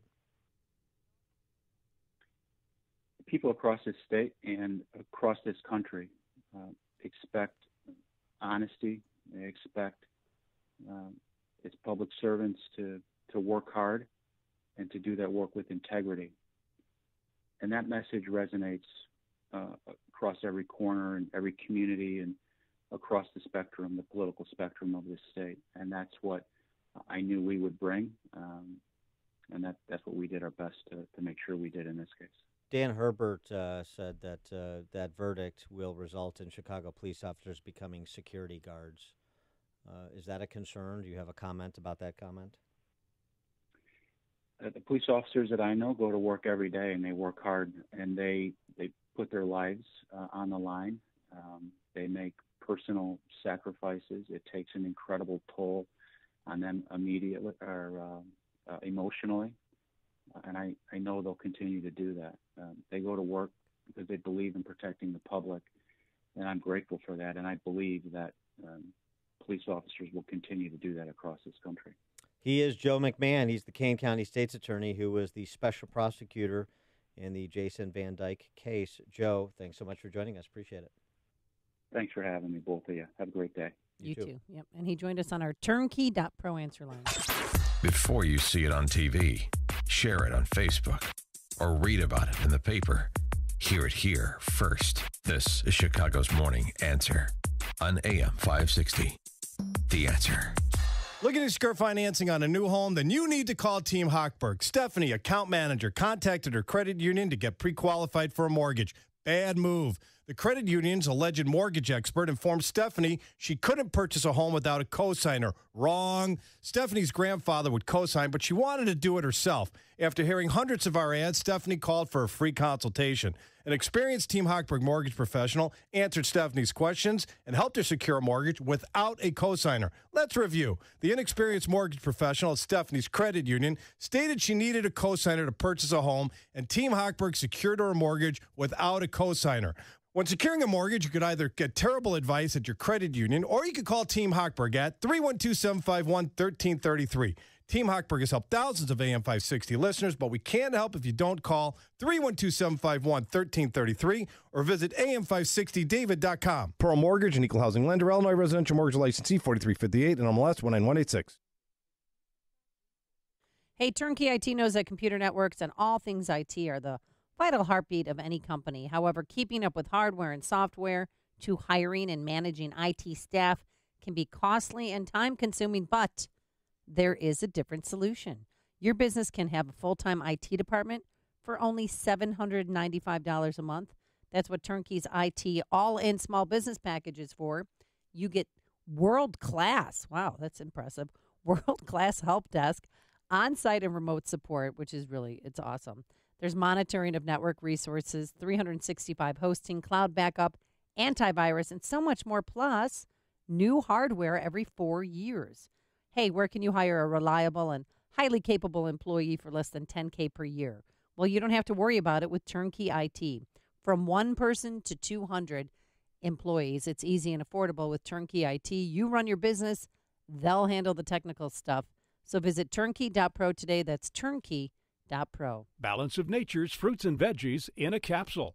I spent years studying how to make this the best. I didn't make this because I wanted to make a company. Other companies are starting to catch on to this, and I buy every single other product that comes out so I can look at it and see it and test it. And I fear that people will buy some counterfeit. Don't be fooled. This is the real stuff. We have absolutely the best process, and I can say that because we purchase every single one and check them out. I took everything that was on the market. Nothing ever worked. Nothing ever worked. And this is the first thing that's really worked. Nothing can compare with the benefits of Balance of Nature. For a limited time, use discount code CHICAGO, and we'll take 35% off your first preferred set of fruits and veggies and have them shipped to you free. Call 800-246-8751. That's 1-800-246-8751, or go online to balanceofnature.com and use discount code CHICAGO. Are your credit cards maxed out? Do you owe more than $10,000? Are you juggling your bills, only making minimum payments? Credit card companies are playing a dirty trick on you. They want you to think you must pay it all back, and that's simply not true. Credit card companies hate it when we expose their secrets. In fact, there are ways you can become debt-free and you don't have to pay the entire amount you owe. National Debt Relief offers programs that help you escape overwhelming credit card debt. National Debt Relief has helped tens of thousands of people just like you reduce more than $1 billion of debt. National Debt Relief has earned an A-plus rating with the Better Business Bureau. They're also the #1 rated debt relief program by Top Consumer Reviews and Top 10 Reviews. Don't declare bankruptcy or take out a consolidation loan. Settle your debt for a mere fraction of what you owe. Call National Debt Relief now at 800-645-1660. 800-645-1660. 800-645-1660. AM 560. The Answer.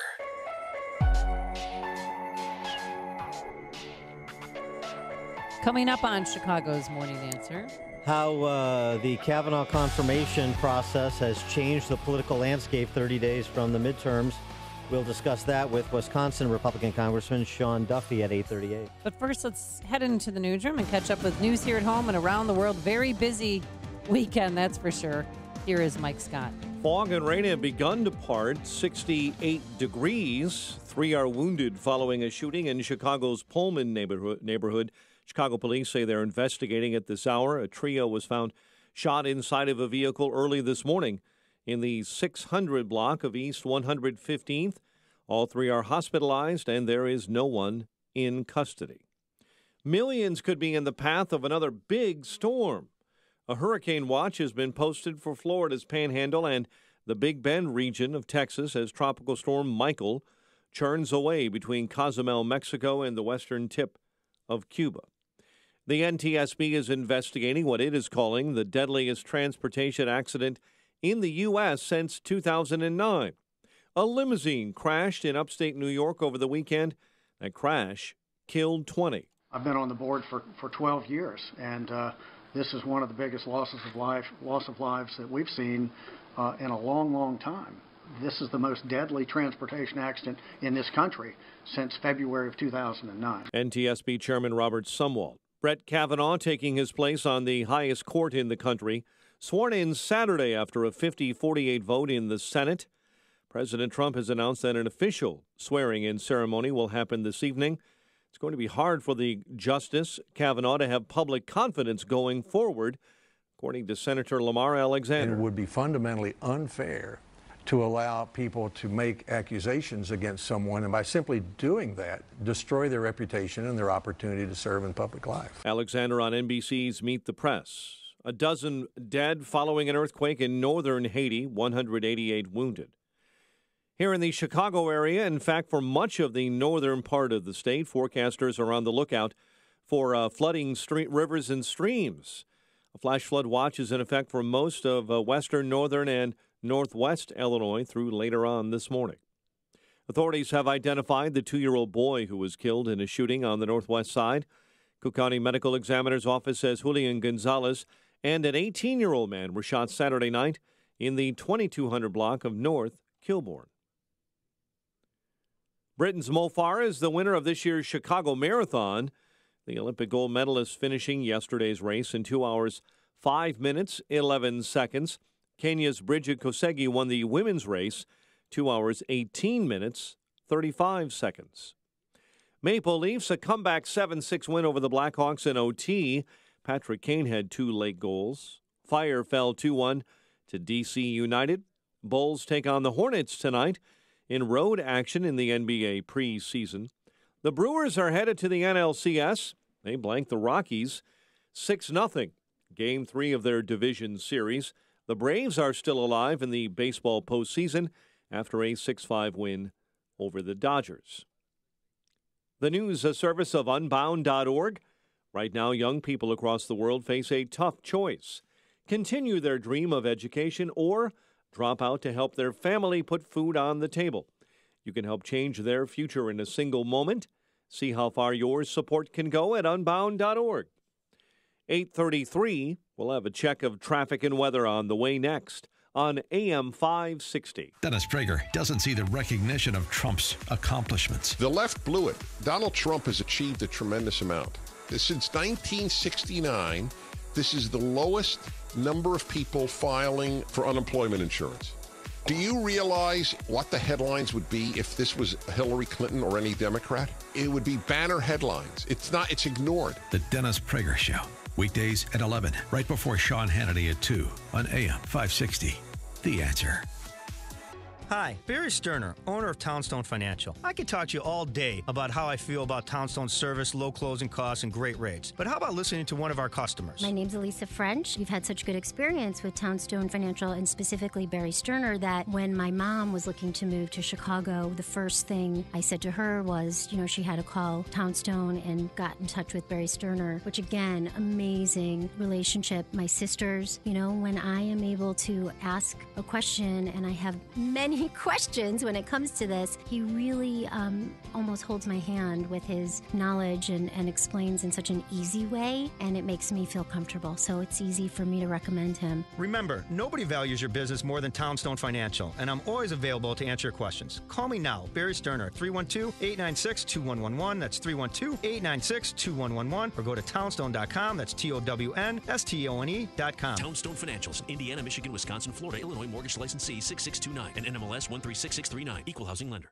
People have long associated the Ozinga name with concrete, but truth be told, Ozinga has always been on a quest to create a better world. We want to help you build your business so you can provide for your family, create better jobs, and build your community. It's why we constantly engineer better concrete, haul raw materials, and supply cleaner fuel. Together, we can positively impact the places where we live, work, and play throughout the Chicagoland area. To learn more, go to ozinga.com. That's ozinga.com.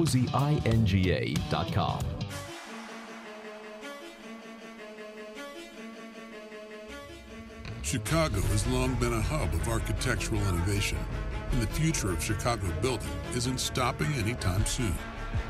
At Ozinga, we believe it's important to continue pushing the boundaries of the construction industry, but it can't be accomplished alone. Let's build this city with ingenuity, sustainability, and with heart. But more importantly, let's build this city together. Check out the newest podcast from the Associated Press, Ground Game, hosted by AP's Megan Crane. A weekly conversation about top political issues ahead of the upcoming midterm elections. Available on Apple Podcasts.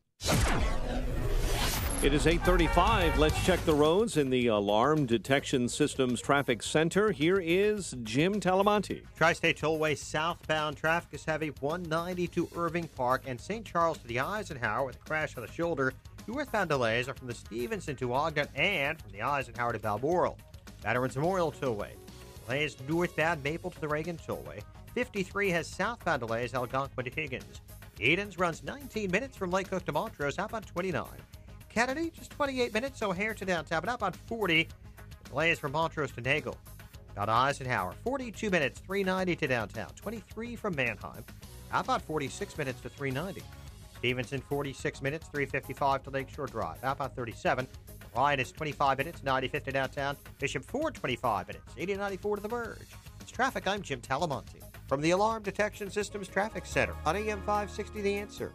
Chicago's Morning Answer continues next. Your official Chicagoland weather forecast from the 1-hour heating and air conditioning weather center. A humid day ahead, warmer periods of sunshine. We'll top out at 83, clear, warm, and humid, low 68 overnight. Currently 68. Next news coming up at 9. Chicago's Morning Answer with Dan and Amy continues next on AM 560, The Answer. This hourly segment is brought to you by Turnkey IT, giving you the freedom to focus on your business while they handle the technical stuff. Turnkey IT. Listen to podcasts of Joe Walsh and Chicago's Morning Answer with Dan Proft and Amy Jacobson on the AM 560 mobile app. Download it today at 560theanswer.com/mobile. Dan and Amy, the reactions to Kavanaugh's confirmation over the weekend. Let's start on the Republican side. The man who deserves much of the credit, second to President Trump, is Senate Majority Leader Mitch McConnell. He said this. We stood up for the presumption of innocence. We refused to be intimidated by the mob of people that were coming after Republican members at their homes and the halls. This was about treating someone fairly. This was about evidence being relevant, not about unsubstantiated charges. The tactics that have been employed both by Judiciary Committee Democratic senators and by the virtual mob that's assaulted all of us in the course of this process has turned our base on fire. There's no question about that. And you see from the numbers over the last 2 weeks, the number of races that have substantially changed because of the attrition of Democrats at the hands of their base, in terms of the hysterics that McConnell was referring to, the mob at the elevators, outside the Supreme Court doors and all of that, as well as the histrionics of the members of the Senate Judiciary Committee on public display. 20 million people saw the Democrats for who they are, and they didn't much care for it. And the female senator who made it all happen spoke, Susan Collins, why she did what she did. In this country, we have a presumption of innocence. And as a matter of fairness, what I decided to use as a standard was the question of, is it more likely than not that Brett Kavanaugh assaulted Christine Ford? And there was no corroborating evidence that he did so. Each of the people that Professor Ford said was present that night have testified under oath, both to the committee through the declarations that they submitted and to the FBI now, that they have no memory of this happening. And that includes Dr. Ford's best friend. Right. And so what you have is, on the one hand, you had family, friends, professional colleagues through the decades rally around and vouch for Brett Kavanaugh. And around Ford, and this was pointed out by somebody on Twitter, I thought this was a good summation. Around Ford, you had Hollywood celebrities, you had Senate Dems, you had political operatives. No family, no friends, no corroborating witnesses. And even those that wanted to be supportive couldn't corroborate, be supportive as a friend, couldn't corroborate her story as a matter of fact. So Susan Collins steps up and Kavanaugh gets confirmed. And while that process was going on, the left continued to double down.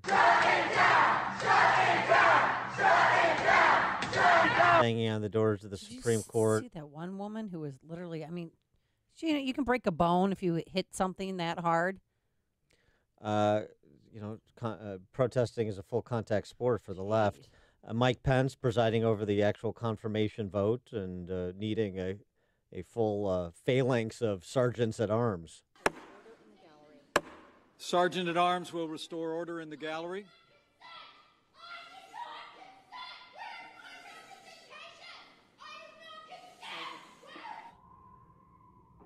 I believe that was Mazie Hirano. Not sure. But so interrupted multiple times for the confirmation vote. And just the reactions pouring in from the left. A writer for the Colbert Show. Mm-hmm. Whatever happens, I'm just glad we ruined Brett Kavanaugh's life. Oh, that's nice. Very interested in the truth, obviously. Yeah. CNN getting perspectives from a number of women. Roxanne Jones, a founding editor of ESPN Magazine. Kavanaugh's angry and defiant attitude of entitlement is no different from the marauding men who invaded America centuries ago with the goal to create a world in their image. Alexis Grinnell, in the New York Times. The people who scare me the most are the mothers, sisters, and wives of those young men because my stupid uterus still holds out some insane hope of solidarity. My stupid uterus, you remember, was my cover band. It was a Vanity 6 cover band in the 80s. The talk of impeachment, more than a dozen Democrats still talking about impeachment of Kavanaugh. In addition to Trump, were they to gain control of the House and Senate. Cory Booker not taking impeachment off the table, out there in Iowa prospecting for votes come 2020. Petitions circulating. So the Democrats appear intent on doing their part to keep Kavanaugh a central issue through November 6th. The question is, how will that impact Republicans? For more on this, we're pleased to be joined by Sean Duffy, Wisconsin representative from the 7th Congressional District. Sean, thanks for joining us. Appreciate it. Hey, Dan, it's great to be with you guys this morning. Thanks for having me on. And so, the sense and the numbers that inform the sense is that the last 2 weeks of Democrat conduct has been a great boon to Republicans. Where do you see races both within your caucus and within your state? Yeah, so it's important to note that the Democrats were far more energized than Republicans going into this election. They're angry at President Trump, and the whole Kavanaugh debacle from what progressives were doing to Judge Kavanaugh have energized actually Republicans now, and the energy on both sides of the aisle is about equal. So I do think this is far better for statewide races. So our Senate races, I think this is a much better phenomenon. I still think we have a slugfest going on in the House. And you hear Democrats saying and political crystal ball readers. Yeah, right. Say, yes, thank you. I'm just having my first Monday. cup of coffee. Yeah, it's okay. It is Monday. Words are hard. They're saying a blue wave might be on the horizon. I don't think that's the case. I think we're going to keep the House by 5 to 7 seats, or if we lose it by no more than 10. It's going to be close, and that's why every vote matters. And how did the Kavanaugh hearings, you think, is going to affect voter turnout in less than 30 days now? Well, I think that again, Republicans are going to come back out and vote. Listening to you guys recap what happened over the weekend, it's nice to hear it all together. I was a former prosecutor. I handled a lot of these cases for 10 years, child sexual assaults and rape cases with women. And all of us stand up for the horrific, stand up for women who are, horrifically abused by men in sexual assaults. We all do. But we also look at evidence and you say, listen, just because a claim comes in, you got to look at the evidence that surrounds the claim. And when it can't be verified, when Dr. Ford said there's 4 people that can verify my claim and none of them, even a friend of hers, don't verify the claim, is that sufficient enough to take out a Supreme Court justice? I mean, and there's a sense of fairness that comes into play. And I think that's what was playing out over the last three weeks. And not only that, when you see the protesters, you played all the footage or did the footage of the protesters. We saw that very same thing in Wisconsin in 2011 with Act 10. Yeah, right. You saw that same kind of takeover of our capital with the same kind of chants, the same drum beating, and the same shrill voices. And moderate, independent Americans don't like that. They don't want those people governing the country. And I think instead of bringing more people to the Democrat side, the protesters actually push independents away from the Democrat Party into the Republican category when they go to the ballot box. Speaking of Wisconsin, just go off on a tangent here because you have important races up there, Governor Walker's reelection, as well as the possibility of a pickup, Leah Vukmir against Tammy Baldwin. And where do you have those races now? They both seem fairly tight. Yeah, so I think Walker has a really hard race on his hands. If you look at polling, it shows him down about 4 points. I've seen internal data. I think, frankly, he's up, a point or two based on turnout models, but he has a hard road ahead of him. But I think he actually wins. Leah Vukmir is a little further behind Tammy Baldwin. However, she hasn't had the money to get her message out. She had a tough primary, and it's a late primary in Wisconsin. So right.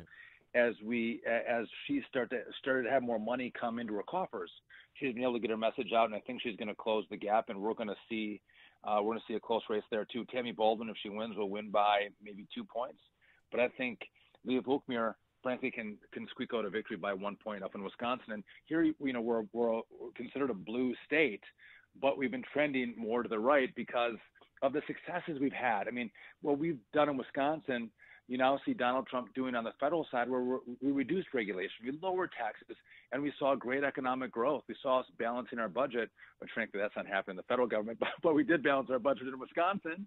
And the same thing's happening federally, and that's why I think you've seen the transition to more conservative Republican leadership in our state. Well, it's also attitudinal, isn't it? You sort of mentioned it. The siege on Madison, the state capitol in 2011, and Walker and legislative Republicans held their ground, passed the budget repair bill, and all the doom and gloom predictions of the left did not come true. And the predictions of turning around Wisconsin did come true. And people look at evidence, going back to actually being concerned about not just a charge or a position, but actually evidence that supports it or doesn't support it. And that's, it seems to me, what Trump and Republicans did in this instance. And frankly, I think there's a lot of Republicans out in the hustings that haven't seen that kind of fight and unyielding position from Republicans for quite some time, and they're rather encouraged by it. Yeah, I think that's a really good point. So oftentimes Republicans who don't have culture, who don't have liberal media, we get attacked all the time. And often when we're attacked, we cower and we back down. What we've seen over the last 3 years is actually Donald Trump, for whatever you think of all the tweets or all the comments that he makes, he's a fighter and he pushes back. And when he's pushed back, when he's fought back, he's actually won. And I think that's what you saw in the Senate. You saw, even with this hurricane of commentary coming from the left and from Hollywood, as you mentioned, you saw Republican senators take a note out of Donald Trump's book to say, you know what, we are going to fight back, and I think we can win this one because we're right on the facts. And I think that's been a unique phenomenon that's taken place with Donald Trump. And, just from a lot of parts of Illinois and a lot of parts of Wisconsin, they look at Hollywood and how out of touch they are. And frankly, they vote for change. They vote for conservative principles and values, and they're sick over the course of a couple decades that Republicans haven't delivered on their promises. And I love when Trump goes to his rallies, when he puts up the promises made and promises kept. It's really the first time that we've had a president who said, this is what I'm going to do. I mean, whether you even want to go to, moving the capital of Israel to Jerusalem. I mean, a promise that's been made for the last 4 presidents. None of them do it. Donald Trump has kept all of his promises. He put out his list of Supreme Court justices. I think there was 23 or 24 on the list. He's picked from that list. He said, I'm going to reduce regulation. I'm going to lower taxes. I'm going to rebuild our military. I'm going to secure our border. I'm going to bring us American energy independence. I'm going to build the Keystone Pipeline. All these things he's promised, he's actually done. And I think Republicans and conservatives love him for that, even though we might not always love the communication style. We find ourselves in the Midwest a little more kind in the way we communicate with each other than maybe this New York model. But the results, man, it's fantastic for business and American families. All right. He is Sean Duffy, congressman from Wisconsin's 7th Congressional. Sean, thanks as always for joining us. Appreciate it. Great to be with you guys. Have a good morning. Yeah, maybe he can try out for the kicker position. Mason Crosby, did you watch that game? He missed 5 field goal attempts. 5. I'm sure he's going to be out of a job today. He joined us on our turnkey.pro answer line. Connect with Dan and Amy on the AM 560 The Answer mobile app. Just text the word app to 64636 to download the app today.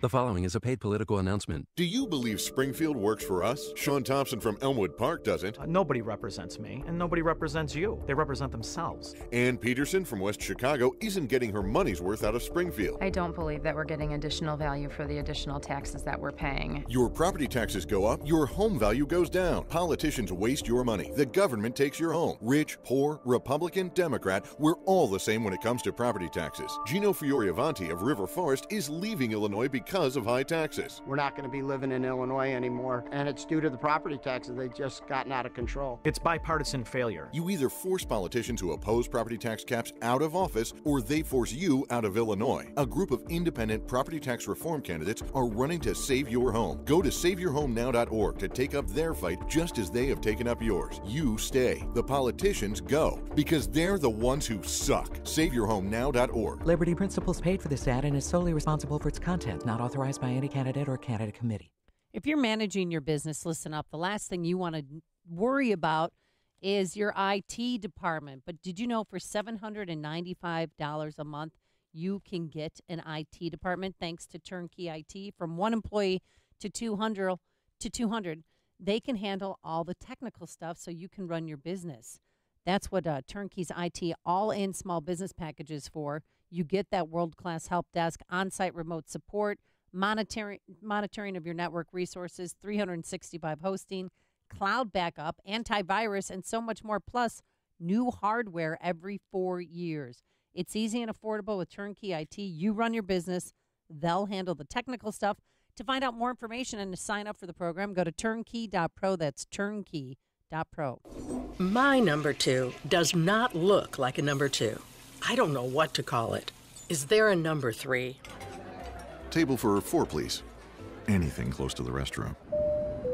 A middle seat with these stomach problems? That's my fear of flying. Sound like you? If it does, you could be one of the many people with a digestive condition called exocrine pancreatic insufficiency, or EPI.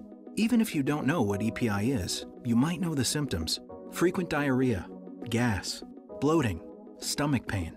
If you have even just one of these symptoms, you could still have EPI, because not everybody experiences EPI the same way, which is why it's so important to open up to your doctor about all your symptoms. And the good news is, EPI is manageable, so don't keep a lid on it. Go to identifyepi.com, complete the symptom checker, and use it to have a conversation with your doctor. Don't keep a lid on it. Visit identifyepi.com. Brought to you by AbbVie. Did you know that studies have shown that we need over 10 servings of fruits and veggies every single day? If you're like me, it's hard to find the time and money to prepare and eat all of those fruits and vegetables. Who can do that? Yet we know that proper nutrition can prevent health problems, give us energy, and help us heal faster. Balance of Nature has spent over 20 years researching and delivering solutions to this problem. We can ensure that you consume over 30 different fruits and veggies every single day. Our capsules are filled with 100% real whole foods. There isn't a single thing added to Balance of Nature products. They're pure. We spent an incredible amount of time on the quality of our products. We do this for you. We do it for our own families. Give yourself a break and give your body what it needs. Call now to receive 35% off your first Balance of Nature order. Call 1-800-2468-751 or go online to balanceofnature.com. Use promo code CHICAGO. You remember a simpler time when family fun was about having fun. It didn't include the kids glued to their tablets or smartphones. Well, real family fun is back at Gobert's Pumpkin Patch. For almost 70 years, Gobert's has been Chicagoland's family destination for fall fun. This was the most fun day ever. My parents were there, my kids were there. There was a pumpkin patch, a maze, a haunted house, slides, a train, a fresh market, and there was so much more. I loved it. It's a family tradition for us to visit Gobert's every October. The pumpkins are great, the attractions are fun, and the apple cider donuts are to die for. Loved it. One price to get in, and almost all the activities were free. My kids had a blast. Listen to the kids. My mom loves the homemade caramel apples. I have to say, the pumpkin cannon is cool. They got a pumpkin-eating dinosaur. The live giraffe is really cool. I love the jumping pillow and the Pumpkin Express train ride. Gobert's Pumpkin Patch in Pingree Grove. Pick apples, explore the pumpkin patch, play games, ride the train. Gobert'sPumpkinPatch.com. Harvesting family memories. AM 560. The Answer. Dan and Amy and President Trump not only got his Supreme Court nominee confirmed, he picked up a UFC belt over the weekend. Well, sort of by extension, UFC like 45,612 over the weekend. The featured attraction was that Conor McGregor fight. Yeah, that didn't end well. They took the fight in the ring to the fight in the crowd when his opponent jumped out and the Russian. Yeah. Didn't end well for Conor McGregor, that's for sure. But in the heavyweight division, you had this guy, Derek Lewis, stage a late-round knockout. Yeah. And interviewed by Joe Rogan, post-fight interview. That's always interesting. It started like this, with some frankness. I'm here with the winner, Derek Lewis. Derek, why'd you take your pants off? My balls was hot. Yeah. Your balls get hot, you take your pants off. Oh, is that a problem? I don't know, because I don't have a pair. I hope Sometimes I do. I hope it doesn't become a cultural phenomenon where guys are doing that with that did he excuse. literally? I didn't watch it. Did he literally take? I mean, he had boxers or? Yeah, but he took his pants off, and a guy before Rogan put the microphone in front of him and said, "Hey, put your pants back on." And then Joe asked, "Well, why'd you take your pants off?" "My balls were hot." Okay, simple question, simple answer. And then he also, though, disclosed something that was a bit surprising. That an important phone call he got that motivated him pre-fight. And you were looking for that big haymaker all night. You found it in the last minute of the fight. I forgot a few hours before the fight, Donald Trump called me and told me I got to knock this Russian out because they're making him look bad on the news. You know, him and Putin, they're talking about USA and his whole. Yeah, so take that, Putin. Trump called him and said, "Wow, you think he really did? Knock this Russian mofo out," and that's what he did. Simple as that. That's not fake news, right? He really called him. Well, sure I don't. did. That's what he said. I don't know. Who knows? Because if he didn't, Trump would have tweeted that. No, I didn't call him, but no, I think Trump did. President Trump did call him. Yeah. I'll tell you. I'm not there yet, but I'm almost getting tired of winning. Yeah, you know what? You're getting tired of winning, are you? No. Yeah, but it's been a celebratory atmosphere. Some genuine celebration, some parroting the celebration as Saturday Night Live did over the weekend. Don, I'm here in the GOP locker room where the mood is nothing short of euphoric. Woo! We're going to Kavanaugh this tonight! Let's Ralph till we move! Thank you, Senator Kennedy. Quite the display, Dana. That's right, Don. There are a lot of pacemakers being put to the test tonight. And I see Mitch McConnell here. Mitch, how are you feeling? That was awesome! Woo! Do you feel like this is a win you can be proud of? Oh, hell yeah, Dana. Republicans read the mood of the country, and we could tell that people really wanted Kavanaugh. Everyone's pumped, from white men over 60 to white men over 70. All right. And he had a sweat towel around his neck. And whoever played Mitch McConnell was great. They impersonated him perfectly. Just keep laughing it up, cultural left. Just keep laughing it up. Another 30 days. Thanks so much for making us part of your morning. Thanks to Justin Kosick, our technical producer, Quinn McCarthy, our associate producer, and Keith Conrad, our